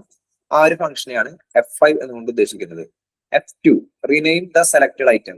എന്തെങ്കിലും സെലക്ട് ചെയ്തിട്ടുള്ള ഒരു സംഭവത്തിന് റീനെയിം ചെയ്യാനാണ് F2 എന്ന് പറയുന്ന ഷോർട്ട് യൂസ് ചെയ്യുന്നത്.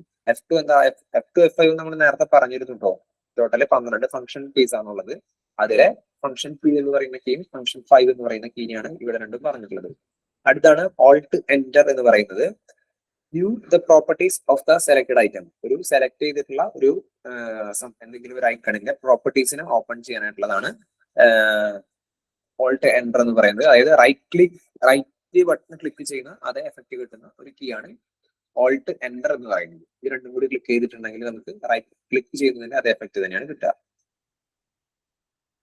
ഇനി അടുത്തത് ചെക്കിന്റെ താഴെ പ്രിന്റ് ചെയ്തിരിക്കുന്ന അക്കങ്ങൾ വായിക്കാൻ ബാങ്കുകളിൽ ഉപയോഗിക്കുന്ന ഒരു സാങ്കേതിക വിദ്യയാണ് MICR എന്ന് പറയുന്നത്, മാഗ്നറ്റിക് ഇങ്ക് ക്യാരക്ടർ റെക്കഗ്നിഷൻ. നേരത്തെ പറഞ്ഞ OMRന്റെ ഒക്കെ ഒരു വേർഷൻ പോലെ തന്നെ വരുന്ന ബാങ്കുകളിൽ, അതായത് കുറച്ചുകൂടി കോൺഫിഡൻഷ്യൽ ആയിരിക്കും അല്ലെ ബാങ്കുകളുടെ കാര്യങ്ങളാകുമ്പോൾ, അത്തരത്തിൽ വരുന്നതാണ് MICR, magnetic ink character recognition. Computer ഗെയിമുകളിൽ ഉപയോഗിക്കുന്ന ഒരു പോയിന്റിംഗ് ഇൻപുട്ട് ഉപകരണമാണ് ജോയ്സ്റ്റിക്ക്, നേരത്തെ പറഞ്ഞിരുന്നു. പേപ്പർ ഡോക്യുമെന്റ്സ് അല്ലെങ്കിൽ പ്രിന്റഡ് ടെക്സ്റ്റ് എന്നിവയെ ഇലക്ട്രോണിക് ഫോർമാറ്റിലേക്ക് മാറ്റുന്ന ഇൻപുട്ട് ഉപകരണമാണ് സ്കാനർ, അതും ആദ്യം പറഞ്ഞതാണ്. സ്ക്രീനിൽ നേരിട്ട് വരയ്ക്കാൻ ഉപയോഗിക്കുന്ന പേനയുടെ ആകൃതിയിലുള്ള ഇൻപുട്ട് ഉപകരണമാണ് ലൈറ്റ് പെൻ. ശാരീരിക സവിശേഷതകളായി വിരൽ അടയാളം, റെറ്റിന, ഐറിസ് എന്നിവ തിരിച്ചറിയുന്ന ഉപകരണമാണ് ബയോമെട്രിക് സെൻസർ.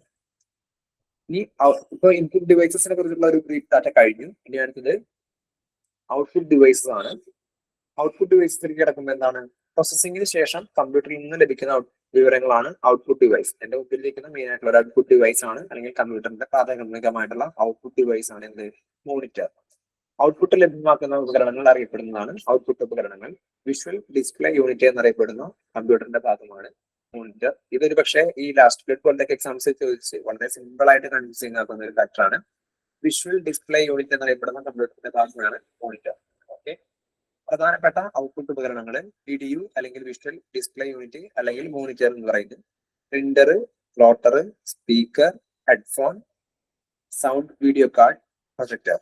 ഓക്കെ, ഇത്തരം ഡിവൈസസ് ആണ് പ്രധാനപ്പെട്ട ഔട്ട്പുട്ട് ഉപകരണങ്ങൾ.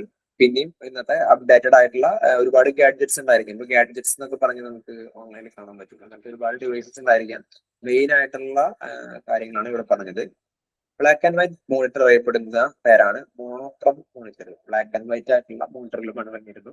അതിനറിയപ്പെടുന്ന പേരാണ് എന്ത്, മോണോക്രോം മോണിറ്റർ. ഓക്കെ, ആദ്യകാല മോണിറ്ററുകളിൽ ഉപയോഗിച്ചിരുന്ന സാങ്കേതിക വിദ്യയാണ് എന്ത്, cathode ray tube. Cathode ray tube അറിയാവുന്ന ആൾക്കാരുണ്ടോ? ആർക്കെങ്കിലും അറിയോ കാഥോഡ് റേ ട്യൂബ് എന്താണെന്നുള്ളത്? CRT എന്നുള്ള ടേം കേട്ടിട്ടുണ്ടോ?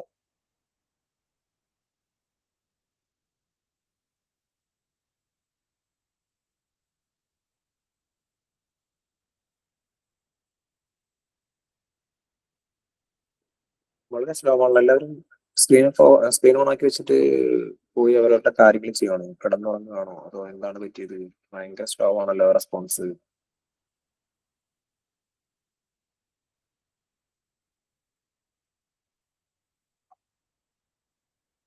ഓക്കെ, എന്താണെന്ന് അറിയാമോ CRT എന്ന് പറയുന്നത്? Any idea?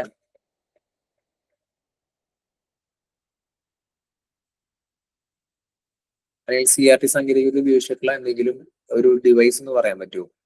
ഐ മീൻ ഒരു സ്ക്രീനിൽ യൂസ് ചെയ്യുന്ന ഒരു സാങ്കേതിക വിദ്യയാണ് CRT എന്ന് പറയുന്നത്. അത് യൂസ് ചെയ്തിട്ടുള്ള എന്തെങ്കിലും ഒരു ഡിവൈസിനെ കുറിച്ചിട്ട് ഒരു എക്സാമ്പിൾ പറയാൻ പറ്റുമോ?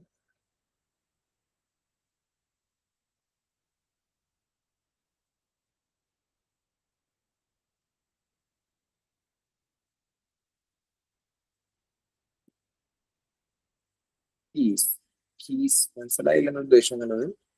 കീസ് കമ്പ്യൂട്ടറിന്റെ കീബോർഡാണ് ഉദ്ദേശിച്ചത്.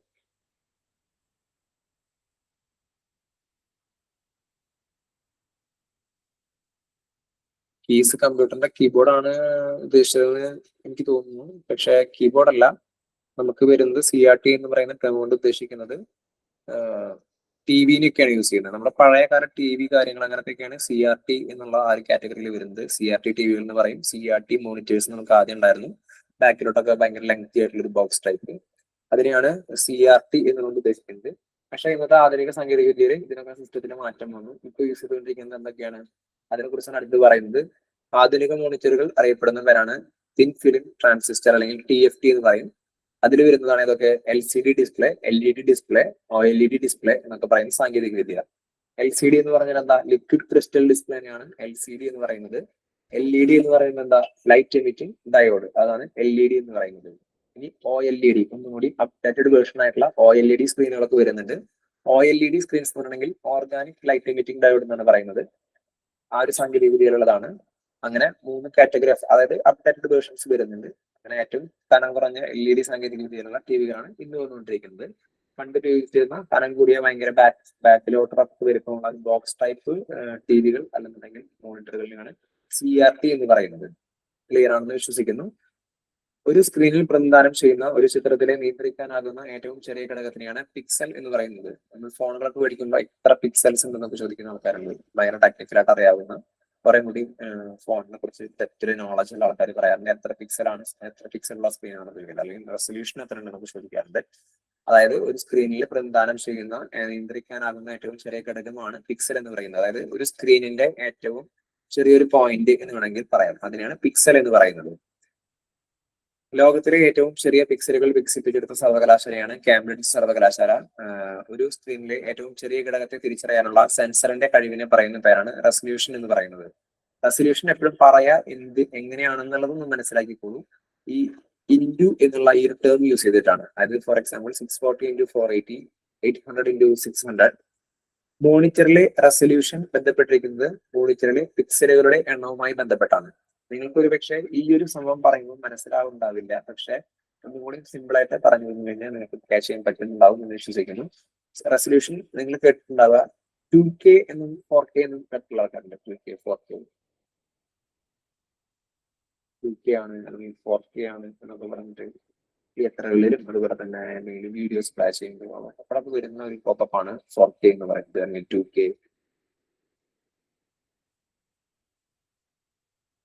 ക്ലാസ് ബോറിംഗ് ആണോ? ആരും റെസ്പോൺസ് ഇല്ല.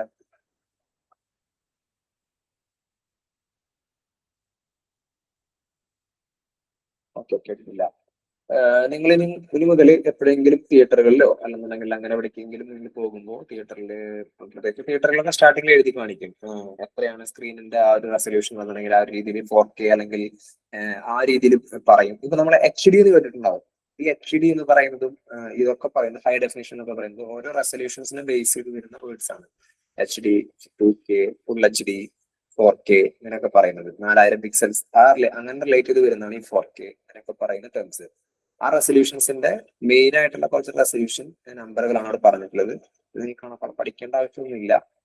പക്ഷെ ഇങ്ങനെ എഴുതുന്നത് എന്താണെന്നുള്ളത് മനസ്സിലാക്കുക. റെസൊല്യൂഷനെയാണ് ഇങ്ങനെ എഴുതുന്ന ഈ ടേം കൊണ്ട് ഡിനോട്ട് ചെയ്യുന്നത്.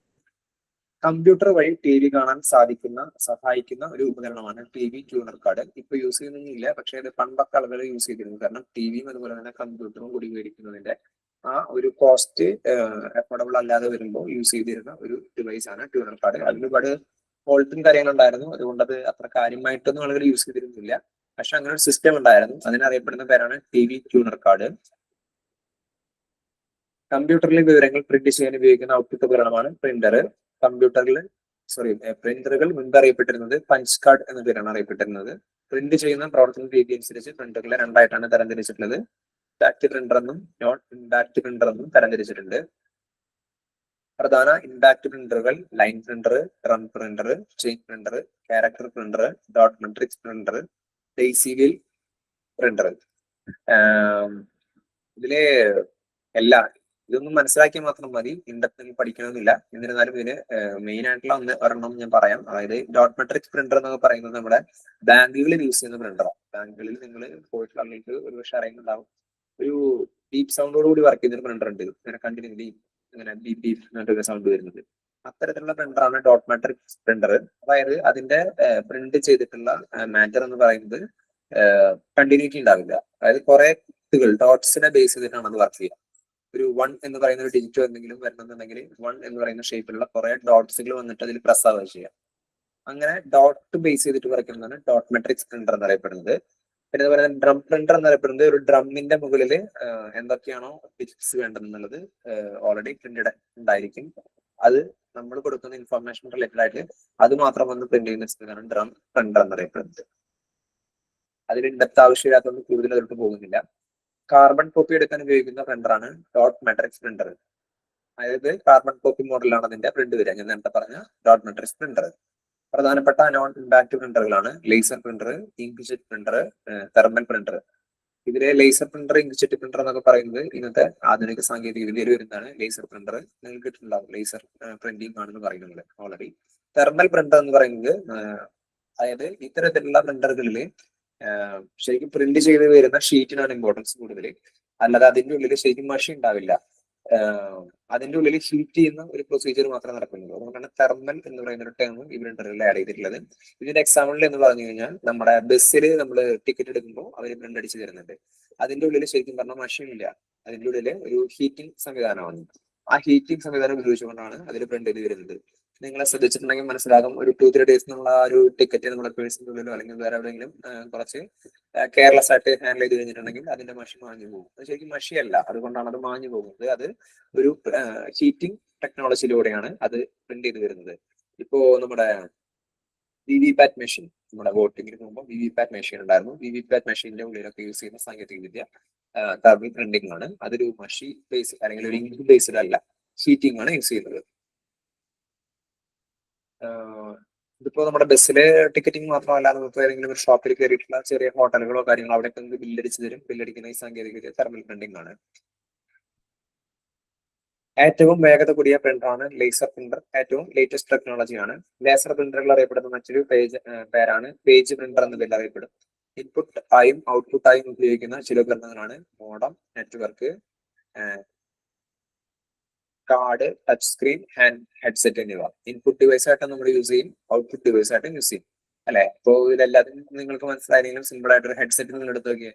മൈക്ക് യൂസ് ചെയ്യുന്നുണ്ട്. മൈക്ക് എന്താ? ഇൻപുട്ട് ഡിവൈസ് ആണ് അല്ലെ? ഒരു ഹെഡ്സെറ്റിൽ മൈക്ക് വരുന്നുണ്ട്. അതിൻ്റെ ഉള്ളിൽ തന്നെ ഹെഡ്സെറ്റ് എന്ന് പറയുമ്പോൾ തന്നെ എന്താ, ഹെഡ് തലയിലേക്ക് നമ്മുടെ ഇയർ പീസ് ആണല്ലേ മെയിൻ ആയിട്ട് വരുന്നത്. ഇയർ പീസ് വരുമ്പോൾ അത് നമുക്ക് കേൾക്കാനുള്ള ഒരു ഔട്ട്പുട്ട് ഡിവൈസും കൂടിയാണ്. കമ്പ്യൂട്ടർ തരുന്ന ഒരു ഔട്ട്പുട്ട് തരുന്നത് നമ്മൾ കേൾക്കുന്നു അല്ലെ? അപ്പൊ അതിനാണ് ഹെഡ്സെറ്റ് ഉദ്ദേശിച്ചിട്ടുള്ളത്. ടച്ച് സ്ക്രീൻ ഇതുപോലെ തന്നെ. ടച്ച് സ്ക്രീനിൽ എന്താ, നമ്മൾ ഇൻപുട്ട് അങ്ങോട്ട് കൊടുക്കുന്നുണ്ട്, അതുപോലെ തന്നെ ആ സ്ക്രീനിലൂടെ തന്നെ നമ്മൾ വിഷ്വലി കാണുന്നുണ്ട്. അതാണ് ടച്ച് സ്ക്രീൻ പറഞ്ഞിട്ടുള്ളത്. നെറ്റ്വർക്ക് കാർഡ് എന്ന് പറയുന്നത് നെറ്റ്വർക്കിംഗ് യൂസ് ചെയ്യുന്ന ഒരു എക്യുപ്മെന്റ് ആണ് നെറ്റ്വർക്ക് കാർഡ്. അതുപോലെ തന്നെ 2 വിഭാഗത്തിലും വരുന്നതാണ് എന്നാണ് പറയുന്നത്. മോഡം, നമ്മുടെ സിസ്റ്റത്തിന് വൈഫൈ മോഡം യൂസ് ചെയ്യുന്നത് മോഡത്തിനെയും അങ്ങനെ തന്നെ പറയുന്നത്. പ്രിന്റ് ചെയ്യപ്പെട്ട ഡോക്യുമെന്റുകൾ അറിയപ്പെടുന്നതാണ് ഹാർഡ് കോപ്പി. ഹാർഡ് കോപ്പിയും സോഫ്റ്റ് കോപ്പിയും കുറെ പേർക്ക് അറിയാത്തൊരു കൺഫ്യൂസിംഗ് ആയിട്ടൊരു ഫാക്ടറാണ്. അതൊന്ന് മനസ്സിലാക്കിക്കോളൂ. നമുക്ക് ഇതുപോലെ തന്നെ ഹാർഡ് എന്ന് പറഞ്ഞാൽ എന്താ, കുറച്ച് കനമുള്ള നിറത്തിൽ വരുന്നത് അല്ലെ, ഹാർഡ് ആയിട്ടുള്ള എന്ന് പറയും. ഹാർഡ് കോപ്പി എന്ന് പറയുന്നത് നമുക്ക് കൈകൊണ്ട് പിടിച്ച് ഹാൻഡിൽ ചെയ്യാൻ പറ്റുന്ന. ഇതിപ്പോ നിങ്ങൾ കണ്ടുകൊണ്ടിരിക്കുന്ന ഈ ഒരു സ്ക്രീൻ എന്ന് പറയുന്നത് എന്താ, ഇത് ഒരു PDF-ന്റെ ഒരു ഹാർഡ് കോപ്പി അല്ല, സോഫ്റ്റ് കോപ്പിയാണ് അല്ലെ. ഈ ഒരു സോഫ്റ്റ് കോപ്പിയിലൂടെയാണ് ഇപ്പൊ നിങ്ങൾ ഈ ഒരു ക്ലാസ് കണ്ടുകൊണ്ടിരിക്കുന്നത്. അതേസമയം ഇതേ സംഭവം നിങ്ങൾക്ക് സാറ് ഷെയർ ചെയ്ത ശേഷം നിങ്ങൾ ഇത് പ്രിന്റ് എടുക്കുന്നു. പ്രിന്റ് എടുത്ത ശേഷം നിങ്ങൾ ഇത് പിടിച്ചുകൊണ്ടിരിക്കുക. അപ്പോൾ നിങ്ങൾ സെയിം പേപ്പർ തന്നെ യൂസ് ചെയ്യുന്നല്ലേ, മാറ്റമൊന്നുമില്ലല്ലോ. പക്ഷെ നിങ്ങളുടെ കയ്യിൽ ഒരു ഹാർഡ് കോപ്പി ഉള്ള സമയത്ത്, അതായത് വിത്ത് പേപ്പറിലുള്ള കണ്ടന്റ് ആണ്, അതിനാണ് ഹാർഡ് കോപ്പി എന്ന് ഉദ്ദേശിക്കുന്നത്. ഇതൊന്നും ഇനി കൺഫ്യൂസിംഗ് ആയിട്ട് വരുന്നില്ല. ഇനി ഇത് പറഞ്ഞതൊന്നും പഠിക്കേണ്ട ആവശ്യമില്ല. പക്ഷെ ഇനി ഇത് നിങ്ങൾക്ക് ലൈഫ് ലോങ് എന്ന് ഞാൻ പറയുള്ളൂ. കാരണം ഇതൊന്നും മറന്നുകൊണ്ട് ആവശ്യമുള്ള കണ്ടന്റുകളല്ല. പ്രത്യേകിച്ച് ഈ ഒരു കാലഘട്ടത്തിൽ നമ്മൾ ജീവിക്കുമ്പോൾ എന്തായാലും ഇതൊക്കെ അറിയേണ്ടതാണ്. ഹാർഡ് കോപ്പി എന്താണ്, സോഫ്റ്റ് കോപ്പി എന്താണ് എന്നൊക്കെ മനസ്സിലാക്കേണ്ടതന്നെ. അതുകൊണ്ട് ഹാർഡ് കോപ്പി സോഫ്റ്റ് കോപ്പി ഇനി നിങ്ങൾക്ക് തെറ്റിപ്പോരുന്നത്. ഇത് മനസ്സിലായില്ലേ? ഹാർഡ് കോപ്പി സോഫ്റ്റ് കോപ്പി അറിയാത്ത ആളുകൾക്ക് വേണ്ടിയിട്ടാണോ പറയുന്നത്? അറിയാവുന്ന ആളുകൾക്ക് ഇത് ഇപ്പോഴും ഒരു റിപ്പീറ്റഡ് ആയിട്ടുള്ള ഒരു ഇത് ഫീൽ ചെയ്യും. പക്ഷെ അറിയാത്ത ആളുകൾ ഉണ്ടായിരിക്കും. അതുകൊണ്ടാണ്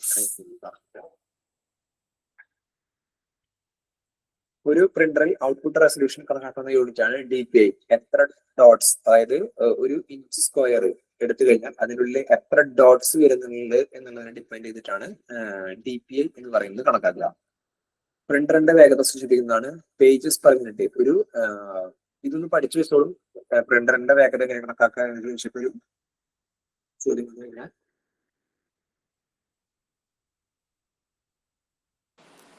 അത്തരത്തിലുള്ള ഒരു ചോദ്യം വന്നു കഴിഞ്ഞിട്ടുണ്ടെങ്കിൽ അത് PPM ആണ്, പേജസ് പെർ മിനിറ്റ് എന്നുള്ളതാണ് അതിന്റെ സ്പീഡ് എന്ന് പറയുന്നത്. നേരത്തെ നമ്മൾ മൗസിന്റെ സ്പീഡ് പറഞ്ഞിരുന്നു, വിക്കീസ് പെർ സെക്കൻഡ് എന്നുള്ള രീതിയിലല്ലേ പറഞ്ഞത്, സ്റ്റാർട്ടിങ്ങിൽ നമ്മൾ പറഞ്ഞിരുന്നു.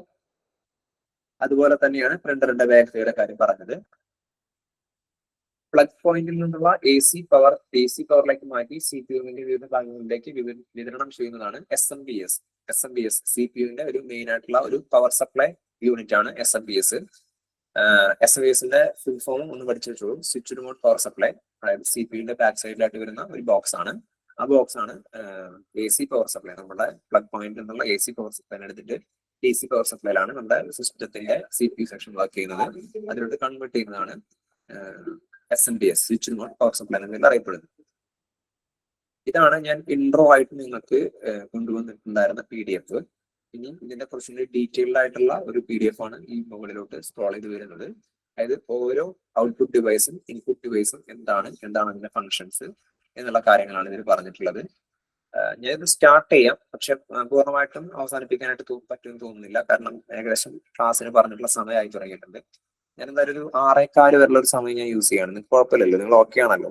ഒരു 10-15 മിനിറ്റ് താഴെ കണ്ടിന്യൂ ചെയ്യുന്നതിന് കുഴപ്പമുണ്ടോ? അതോ സ്റ്റോപ്പ് ചെയ്തിട്ട് നെക്സ്റ്റ് ക്ലാസ്സിൽ ഡീറ്റെയിൽ ആയിട്ട് എടുത്താൽ മതിയോ? സച്ചിനി ഓക്കെ ആണ്. ബാക്കിയുള്ള ആളുകൾ കൂടി ഒന്ന് റിപ്ലൈ തരാണെന്നുണ്ടെങ്കിൽ ഹെൽപ്ഫുൾ ആയിരുന്നു.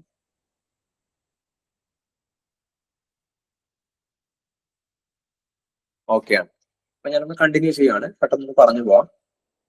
കമ്പ്യൂട്ടറിന്റെ കാര്യങ്ങൾ പറഞ്ഞിരുന്നു, കീബോർഡിനെ കുറിച്ച് പറഞ്ഞിരുന്നു. കമ്പ്യൂട്ടറിന്റെ പ്രാഥമിക ഇൻപുട്ട് ഉപകരണമാണ് കീബോർഡ്.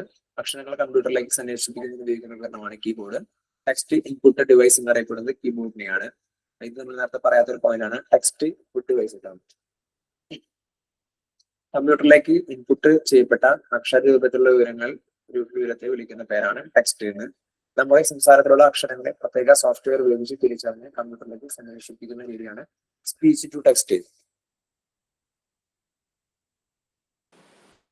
ഈ സ്പീച്ച് ടു ടെക്സ്റ്റ് എന്ന് പറയുന്ന സാങ്കേതികവിദ്യ നമ്മളിപ്പോ ഒരുപാട് യൂസ് ചെയ്യുന്നുണ്ടാവും. നമ്മളത് പറയുമ്പോൾ പെട്ടെന്ന് മനസ്സിലാവുന്നുണ്ടോ എന്ന് എനിക്കറിയില്ല, പക്ഷെ ഒന്ന് പറഞ്ഞു കഴിഞ്ഞാൽ നിങ്ങൾക്ക് ക്ലിക്ക് ആവും.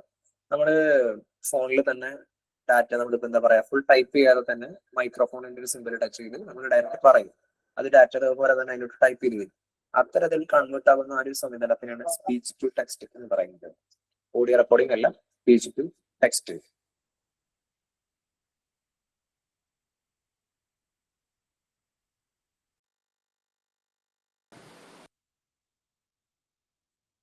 ആയിരത്തി 1986 US പുറത്തിറക്കിയ കീബോർഡിലെ കീകളുടെ എണ്ണം 101 ജസ്റ്റ് ഒന്ന് മനസ്സിലാക്കിക്കോളൂ. നമ്മുടെ നോർമൽ കീബോർഡിൽ വരുന്ന കീസിന്റെ എണ്ണം 104. ഫങ്ഷൻസ് കീസ് 12 ലെഫ്റ്റ് കോർണറിൽ മുകളിലായിട്ട് വരുന്നതാണ് എസ്കേപ്പ് ബട്ടൺ.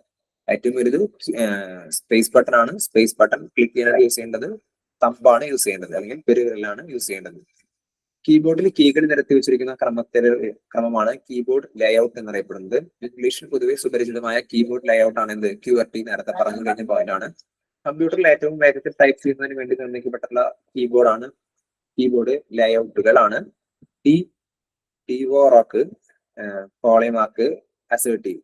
ഇത് നിങ്ങൾ മനസ്സിലാക്കണമെന്നില്ല. QWERTY ആണ് ഭയങ്കര ഫേമസ് ആയിട്ടുള്ള, അല്ലെങ്കിൽ ഇന്ന് യൂസ് ചെയ്തുകൊണ്ടിരിക്കുന്ന സിസ്റ്റം. ഇത്തരത്തില് QWERTY പോലെ തന്നെ ഉള്ള ഒരു ഫോർമാറ്റുകളാണ് ഈ പറഞ്ഞതെല്ലാം. ഇന്ത്യൻ ഭാഷകൾ ടൈപ്പ് ചെയ്യുന്നതിനായിട്ട് CDAC നിർമ്മിച്ച കീബോർഡ് ലേഔട്ട് ആണ് ഇൻസ്ക്രിപ്റ്റ് കീബോർഡ് എന്നറിയപ്പെടുന്നത്. ഇൻസ്ക്രിപ്റ്റ്. വയർലെസ് കീബോർഡുകൾ കമ്പ്യൂട്ടറുമായി ബന്ധിപ്പിക്കുന്ന മാധ്യമങ്ങളാണ് ബ്ലൂടൂത്ത്, അല്ലെങ്കിൽ ഇൻഫ്രാറെഡ്, അല്ലെങ്കിൽ റേഡിയോ തരംഗങ്ങൾ. നമുക്കറിയാം ബ്ലൂടൂത്ത് കണക്ട് ചെയ്യുന്ന അല്ലെങ്കിൽ അത്തരത്തിലുള്ള ചെറിയൊരു ഡോങ്കിൾ എന്ന് പറയും, ഒരു പെൻഡ്രൈവ് പോലത്തെ ഒരു ഡിവൈസ് സിസ്റ്റത്തിന്റെ പെൻഡ്രൈവിന്റെ പോർട്ടിലോട്ട് കണക്ട് ചെയ്തിട്ട് നമ്മൾ മൗസ് യൂസ് ചെയ്യാൻ പറ്റും. അതായത് വയർലെസ് മൗസ്, വയർലെസ് കീബോർഡ് ഒക്കെ യൂസ് ചെയ്യാൻ പറ്റും. ആ രീതിയിലുള്ള സംവിധാനങ്ങളിൽ ഉപയോഗപ്പെടുത്തുന്ന സംവിധാനം ഏതാണെന്നുള്ളതാണ്. അതിൽ ഉപയോഗപ്പെടുത്തുന്ന അല്ലെങ്കിൽ പ്രാബല്യത്തിൽ വരുത്തിയിട്ടുള്ള സംവിധാനം എന്ന് പറയുന്നത് ബ്ലൂടൂത്ത്, അല്ലെങ്കിൽ ഇൻഫ്രാറെഡ്, അല്ലെങ്കിൽ റേഡിയോ തരംഗമാണ്. പക്ഷെ നമ്മുടെ അവിടെ കൂടുതൽ യൂസ് ചെയ്തുകൊണ്ടിരിക്കുന്നത് ബ്ലൂടൂത്തും അല്ലെങ്കിൽ ഇൻഫ്രാറെഡും ആണ്. ഏതെങ്കിലും ഒരു പ്രതലത്തിൽ കീബോർഡിന്റെ ഘടന പതിപ്പിക്കാവുന്ന ലേസർ കീബോർഡുകളെയാണ് വിളിപ്പിക്കുന്ന പേരാണ് പ്രൊജക്ഷൻ കീബോർഡ്. അതായത് നമ്മൾ ചില യൂട്യൂബ് വീഡിയോസിൽ റീൽസിലൊക്കെ കാണിക്കാറുണ്ട്. അതായത് ഞാൻ ഫിസിക്കലി കണ്ടിട്ടില്ല, പക്ഷെ അങ്ങനെ വീഡിയോസിലും റീൽസിലും കണ്ടിട്ടുള്ളതാണ്. അതായത് ഒരു കീബോർഡ് ഒരു പ്രൊജക്ടറിൽ നമ്മൾ കീബോർഡ് ഒരു സ്ഥലത്തേക്ക് പതിപ്പിച്ചു കഴിഞ്ഞാൽ എന്തായിരിക്കും? ഫോർ എക്സാമ്പിൾ എന്റെ മുമ്പിലുള്ള ഒരു ടേബിളിന്റെ മുകളിലേക്ക് ഒരു ലൈറ്റ് അടിക്കുന്ന പോലെ പതിപ്പിക്കുന്നു. അത് കഴിഞ്ഞ് അവിടെ എനിക്ക് ടൈപ്പ് ചെയ്യാം. ആ ഒരു ടേബിൾ ടോപ്പിൽ എനിക്ക് ടൈപ്പ് ചെയ്ത് കഴിഞ്ഞിട്ടുണ്ടെങ്കിൽ ഡാറ്റാസ് ഇതാക്കാൻ പറ്റും. അതാണ് ഇവിടെ ഉദ്ദേശിക്കുന്നത് പ്രൊജക്ഷൻ കീബോർഡ് ഉദ്ദേശിക്കുന്നത്. ഏതെങ്കിലും ഒരു പ്രതലത്തിൽ കീബോർഡിന്റെ ഘടന പതിപ്പിക്കാവുന്ന ലേസർ കീബോർഡുകളെയാണ് പ്രൊജക്ഷൻ കീബോർഡ് എന്ന് വിളിക്കുന്നത്. അത് ശരിക്കും ഒരു കീബോർഡ് എന്ന് പറയാൻ കീബോർഡ് ഫിസിക്കലി അത് കീബോർഡായിട്ട് നമുക്ക് തോന്നില്ല, ഒരു പ്രൊജക്ടറായിട്ട് തോന്നുള്ളൂ. ആ പ്രൊജക്ടറിന്റെ ലൈറ്റ് വന്ന് പതിക്കുന്നത് കീബോർഡിന്റെ ഷേപ്പിലായിരിക്കും. അതിൽ നമുക്ക് ടൈപ്പ് ചെയ്യാൻ പറ്റും. ശരിക്കും പറഞ്ഞു കഴിഞ്ഞാൽ അങ്ങനെ പ്രൊജക്ട് ചെയ്യുമ്പോൾ അതിനൊരു 3D ദൃശ്യമല്ല, ഒരു 2D പോലെയാണ് നമുക്ക് ഫീൽ ചെയ്യുക. വളരെ പ്ലെയിൻ ആയിട്ടുള്ള ഒരു സർഫസിൽ ടൈപ്പ് ചെയ്യുന്ന പോലെ തോന്നുന്നത്. കീബോർഡിലെ ഫംഗ്ഷൻ കീകളുടെ എണ്ണം 12 എണ്ണമാണ്. F1 മുതൽ F12 വരെ. കീബോർഡിലെ ആൽഫബറ്റിക് കീകളുടെ എണ്ണം 26 എണ്ണം. മാറ്റ്യൂസ് വരുന്നുണ്ട്. അതായത് 26 ആൽഫബറ്റിന്റെ കീകളും സെപ്പറേറ്റ് ആയിട്ട് തന്നെ ഉണ്ട്. കീബോർഡിലെ ന്യൂമറിക് കീകളുടെ എണ്ണം 10 എണ്ണമാണ്, 1 മുതൽ 0 വരെ. കീബോർഡിലെ സ്പെഷ്യൽ ക്യാരക്ടേഴ്സ് എന്ന് പറയുന്ന കീകളാണ് ഏതൊക്കെ? ക്വസ്റ്റ്യൻ മാർക്ക്, ലെസർ ദാൻ ആണെങ്കിൽ ഗ്രേറ്റർ ദാൻ എന്നുള്ള ആ ഒരു ഇത്, കേളി ബ്രാക്കറ്റിന്റെ starting closing, square bracket starting closing, equal to, plus minus, hyphen, ബാക്കിയുള്ള ഈ ഇത്തരത്തിലുള്ള കീസ് എല്ലാത്തിന്റെ പേര് എനിക്കറിയില്ല. സ്ലാഷ്, സ്റ്റാർ, ഡോട്ട് ഇതൊക്കെ വരുന്നത്. ഷിഫ്റ്റ് കീയോടൊപ്പം ചുവടെ നൽകിയിരിക്കുന്ന കീകൾ പ്രസ് ചെയ്യുമ്പോൾ ലഭിക്കുന്ന സ്പെഷ്യൽ ക്യാരക്ടറുകളാണ് ഈ കാണിച്ചിട്ടുള്ളത്. ഇത് പറ്റുമെങ്കിൽ അത് പഠിച്ചു വെക്കുന്നത് വളരെ ഹെൽപ്ഫുൾ ആയിരിക്കും. സ്റ്റേറ്റ്മെന്റ് റിലേറ്റഡ് ആയിട്ടുള്ള അതിലൊക്കെ ഇതേപോലത്തെ ഒരു 4 എണ്ണം കൊടുത്തിട്ടുള്ളത് കറക്റ്റ് ആയിട്ട് കൊടുക്കാനൊക്കെ മേ ബി ചോദിച്ചേക്കാം. ഡിഗ്രി ലെവലിലൊക്കെ ചോദിക്കാൻ ചാൻസസ് ഉണ്ട്. അതുകൊണ്ട് പറഞ്ഞതാണ് ഈ കീസ് എന്തിനു വേണ്ടിയാണ് ഉപയോഗിക്കുന്നത് എന്നുള്ളത് മനസ്സിലാക്കാവുന്നതാണ്. ഞാനിത് കൂടുതലായിട്ട് വായിച്ച് സമയം കളയുന്നില്ല. കീബോർഡിലെ സ്പെഷ്യൽ കീകളാണ് shift key, control key, tab key, alt key, delete key, end key, home key, backspace key, page up key, page down, page print screen. ഇതിൽ ഈ പ്രിന്റ് സ്ക്രീൻ എന്ന് പറയുന്നത് എന്താണ് കീ എന്ന് വെച്ചാൽ നമുക്ക് ഫോണിൽ സ്ക്രീൻഷോട്ട് എടുക്കുന്ന രീതിയിലുള്ള അതേ ഫംഗ്ഷൻ സിസ്റ്റത്തിൽ പോസിബിൾ ആക്കുന്ന ഒരു കീ ആണ് പ്രിന്റ് സ്ക്രീൻ എന്ന് പറയുന്നത്. നിങ്ങൾക്ക് ഇപ്പോൾ ഞാൻ ജസ്റ്റ് പ്രിന്റ് സ്ക്രീൻ അടിച്ച് കാണിച്ചു തരാം. മേ ബി ഇതിലൊരു പോപ്പപ്പ് പോലെ വരാൻ ചാൻസ് ഉണ്ട്. സോറി, ഇതില് അങ്ങനെ ഒരു പോപ്പപ്പ് പോകുന്നില്ല. പക്ഷെ ഇത് മേ ബി കോപ്പി ആയിട്ടുണ്ടാവും മൗസിലോട്ട്. നമുക്ക് ഇനിയിപ്പോ എവിടെയെങ്കിലും പോയിട്ട് പേസ്റ്റ് ചെയ്യണമെങ്കിൽ പേസ്റ്റ് ചെയ്ത് കഴിഞ്ഞിട്ടുണ്ടെങ്കിൽ എനിക്ക് ഇപ്പോൾ ഉള്ള ഈ ഒരു സ്ക്രീൻ അവിടെ പേസ്റ്റ് ചെയ്യാനായിട്ട് പറ്റും. അതാണ് പ്രിന്റ് സ്ക്രീൻ എന്ന് പറയുന്ന കീ. പ്രിന്റ് സ്ക്രീൻ ഒക്കെ ചോദിക്കാൻ ചാൻസ് ഉണ്ട്. കാരണം പ്രത്യേകിച്ച് ഇപ്പോൾ ഈ സ്മാർട്ട് ഫോണിന്റെ കാലത്ത് സ്ക്രീൻഷോട്ട് എന്ന് പറയുമ്പോൾ അതിന് കറസ്പോണ്ടിങ് ആയിട്ട് സിസ്റ്റത്തിൽ വരുന്ന ഒരു സാങ്കേതിക വിദ്യയാണ് പ്രിന്റ് സ്ക്രീൻ എന്ന് പറയുന്നത്. കീബോർഡിലെ ടോഗിൾ കീകളാണ് caps lock, scroll lock, number lock. Computer കീബോർഡിലെ ഏറ്റവും വലിയ കീ ആണ് സ്പേസ് ബാർ കീ. ഞാൻ നേരത്തെ പറഞ്ഞ പോയിന്റ് ആണ് അവിടെ വന്നിട്ടുള്ളത്. കീബോർഡ് ഉപയോഗിക്കുമ്പോൾ സ്പേസ് കീ അമർത്താൻ ഉപയോഗിക്കുന്നത് ഏത് വിരലാണ്? തള്ളവിരലാണ് യൂസ് ചെയ്യുന്നത്. തെറ്റിപ്പോയത് തള്ളവിരൽ കേട്ടോ. വലിയ അക്ഷരങ്ങൾ ടൈപ്പ് ചെയ്യാൻ ഉപയോഗിക്കുന്ന കീ ആണ് ഷിഫ്റ്റ് കീ. ടൈപ്പ് ചെയ്യുമ്പോൾ തെറ്റിപ്പോയ അക്ഷരങ്ങൾ മായ്ച്ചു കളയാൻ ഉപയോഗിക്കുന്ന കീകളാണ് delete key, backspace key. കഴ്സറിന് മുന്നിലുള്ള അല്ലെങ്കിൽ വലതുവശത്തുള്ള അക്ഷരങ്ങളെ മായ്ച്ചു കളയാൻ ഉപയോഗിക്കുന്ന കീ ആണ് ഡിലീറ്റ് കീ. കഴ്സറിന് പിന്നിലുള്ള ഇടതുവശത്തുള്ള അക്ഷരങ്ങളെ മായ്ച്ചു കളയാൻ ഉപയോഗിക്കുന്ന കീ ബാക്ക് സ്പേസ് കീ ആണ്. ഒരു കമ്പ്യൂട്ടറിന്റെ കീബോർഡിലെ ഇടത്തെ അറ്റത്തെ മുകളിലായി കാണപ്പെടുന്ന കീ ആണ് ഇത് എസ്കേപ്പ് കീ. നമ്മൾ നേരത്തെ പറഞ്ഞതാണ്. ഏറ്റവും മുകളിൽ ലെഫ്റ്റിലായിട്ട് വരുന്ന കീ ആണ് എസ്കേപ്പ് കീ. അതിനെ തുറന്നിട്ടാണ് റൈറ്റ് സൈഡിലോട്ട് 12 ഫംഗ്ഷൻ കീസ് ഉണ്ടാകുക. ഇനി അടുത്ത ഇൻപുട്ട് ഉപകരണമാണ് മൗസ്. കമ്പ്യൂട്ടറിൽ ഉപയോഗിക്കുന്ന ഒരു പോയിന്റിംഗ് ഉപകരണമാണ് മൗസ്. മൗസ് ഒരു ഗ്രാഫിക്കൽ പോയിന്റിംഗ് ഇൻപുട്ട് ഉപകരണമാണ്. മൗസ് കണ്ടുപിടിച്ചത് ഡഗ്ലസ് കാൾ എംഗൽബർട്ട് ആണ്. NB ഇമ്പോർട്ടന്റ് ആണ്, അത് പഠിച്ചു വെച്ചോളൂ. ക്രിസ്റ്റഫർ ലതാം ഷോൾസ് ആണ് കീബോർഡ് കണ്ടുപിടിച്ചത് എന്നോട് നേരത്തെ പറഞ്ഞിരുന്നു.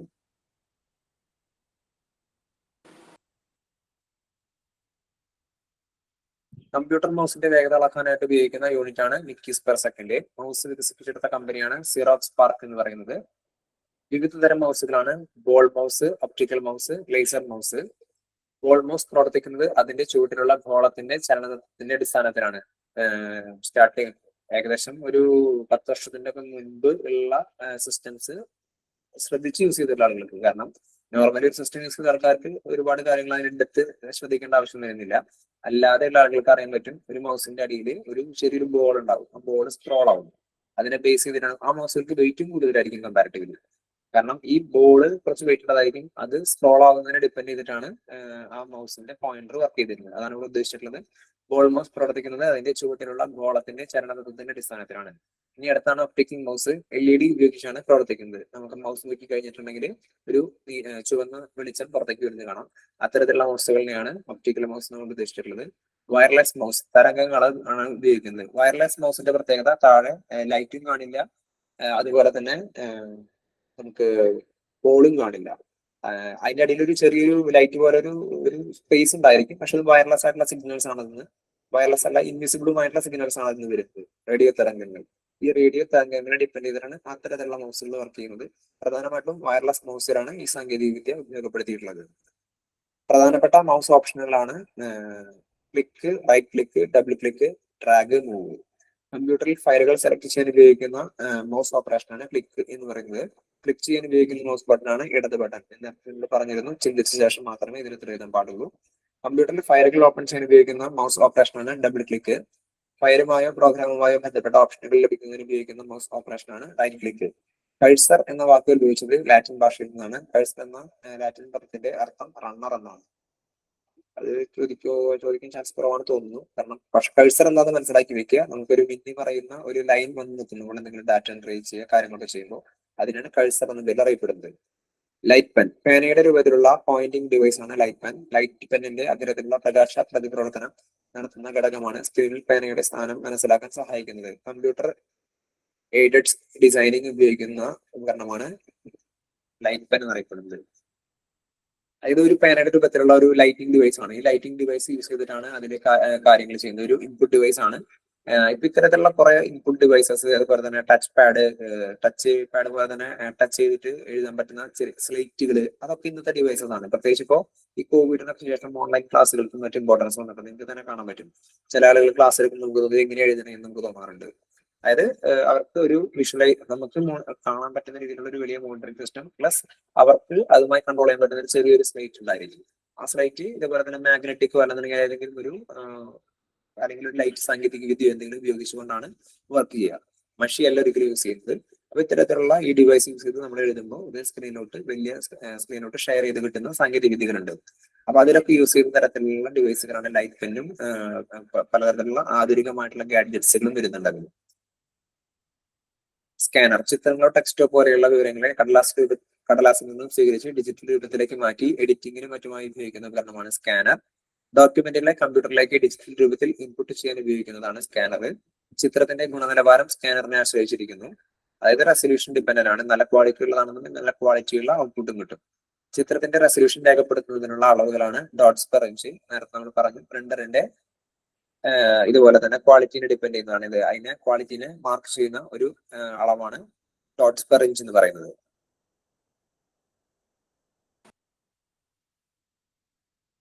Flat bed, sheet feed, hand held എന്നിവ അതിന് ഉദാഹരണങ്ങളാണ് സ്കാനറിന്റെ.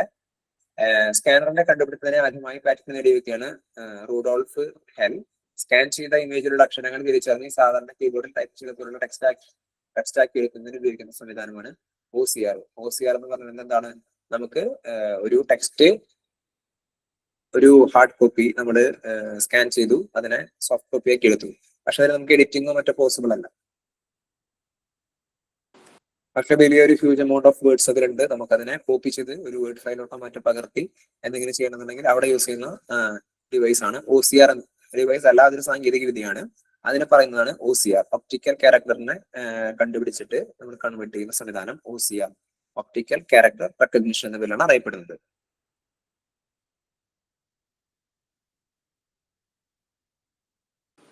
OCR കണ്ടുപിടിച്ചത് ജേക്കബ് റെയിൻബോയ് ആണ്. ഞാൻ 6:15 സമയം, 6:15, 6:14. ഇനി അടുത്തത് മൈക്രോഫോൺ തൊട്ടുള്ള പോർഷൻ ആണ് വരുന്നത്. ഇൻപുട്ട് ഡിവൈസസ് തന്നെയാണ്.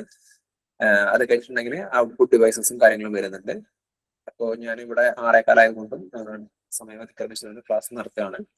ഇതുവരെ എടുത്ത ക്ലാസ് ബേസിക് കാര്യങ്ങളൊക്കെ ആയിരുന്നു മെയിൻ ആയിട്ടുള്ളത്. നിങ്ങൾക്ക് മനസ്സിലായിട്ടുണ്ടാവുമെന്നാണ് ഞാൻ വിശ്വസിക്കുന്നത്. ഡൗട്ട്സും കാര്യങ്ങളും ഉണ്ടാവില്ല എന്ന് വിശ്വസിക്കുന്നു. ബാക്കിയുള്ള പോർഷൻ നെക്സ്റ്റ് ക്ലാസ്സിൽ നമുക്ക് കണ്ടിന്യൂ ചെയ്യാം. PDF കാര്യങ്ങൾ നിങ്ങൾക്ക് സാർ ഗ്രൂപ്പിൽ ഷെയർ ചെയ്യും. അപ്പൊ ഇന്നടുത്തതൊക്കെ ഒന്നും കൂടി നിങ്ങൾ വായിച്ചു നോക്കുക. പ്രത്യേകിച്ച് ഷോർട്ട് കീസ് കാര്യങ്ങളൊക്കെ പറഞ്ഞിട്ടുണ്ടായിരുന്നു. അത് നിങ്ങൾ കാണാപ്പാടം തന്നെ പഠിച്ചോളൂ. കാരണം ഇന്നത്തെ സ്റ്റേറ്റ്മെന്റ് റിലേറ്റഡ് ആയിട്ട് വരുന്ന എക്സാംസിനൊക്കെ വളരെ ഹെൽപ്ഫുൾ ആയിരിക്കും അത്. അപ്പോ ക്ലാസ് ഞാൻ നിർത്തുകയാണ്, വൈൻഡപ്പ് ചെയ്യാണ്. അപ്പോ എല്ലാവർക്കും താങ്ക് യു. ഒരു ശുഭദിനം ആശംസിക്കുന്നു. Have A nice day. അപ്പോൾ സമയം ഒട്ടും പാഴാക്കാതെ പഠിക്കുക. IT മാത്രമല്ല ബാക്കിയുള്ള ടോപ്പിക്സ് ഒക്കെ പഠിച്ച് മാക്സിമം കവർ ചെയ്യുക. നേരത്തെ നമ്മൾ പഠിച്ചു തുടങ്ങിയാൽ നേരത്തെ തന്നെ നമുക്ക് നിങ്ങളുടെ ഔട്ട്പുട്ട് അച്ചീവ് ചെയ്യാനായിട്ട് പറ്റും. Okay, thank you. Have A nice day.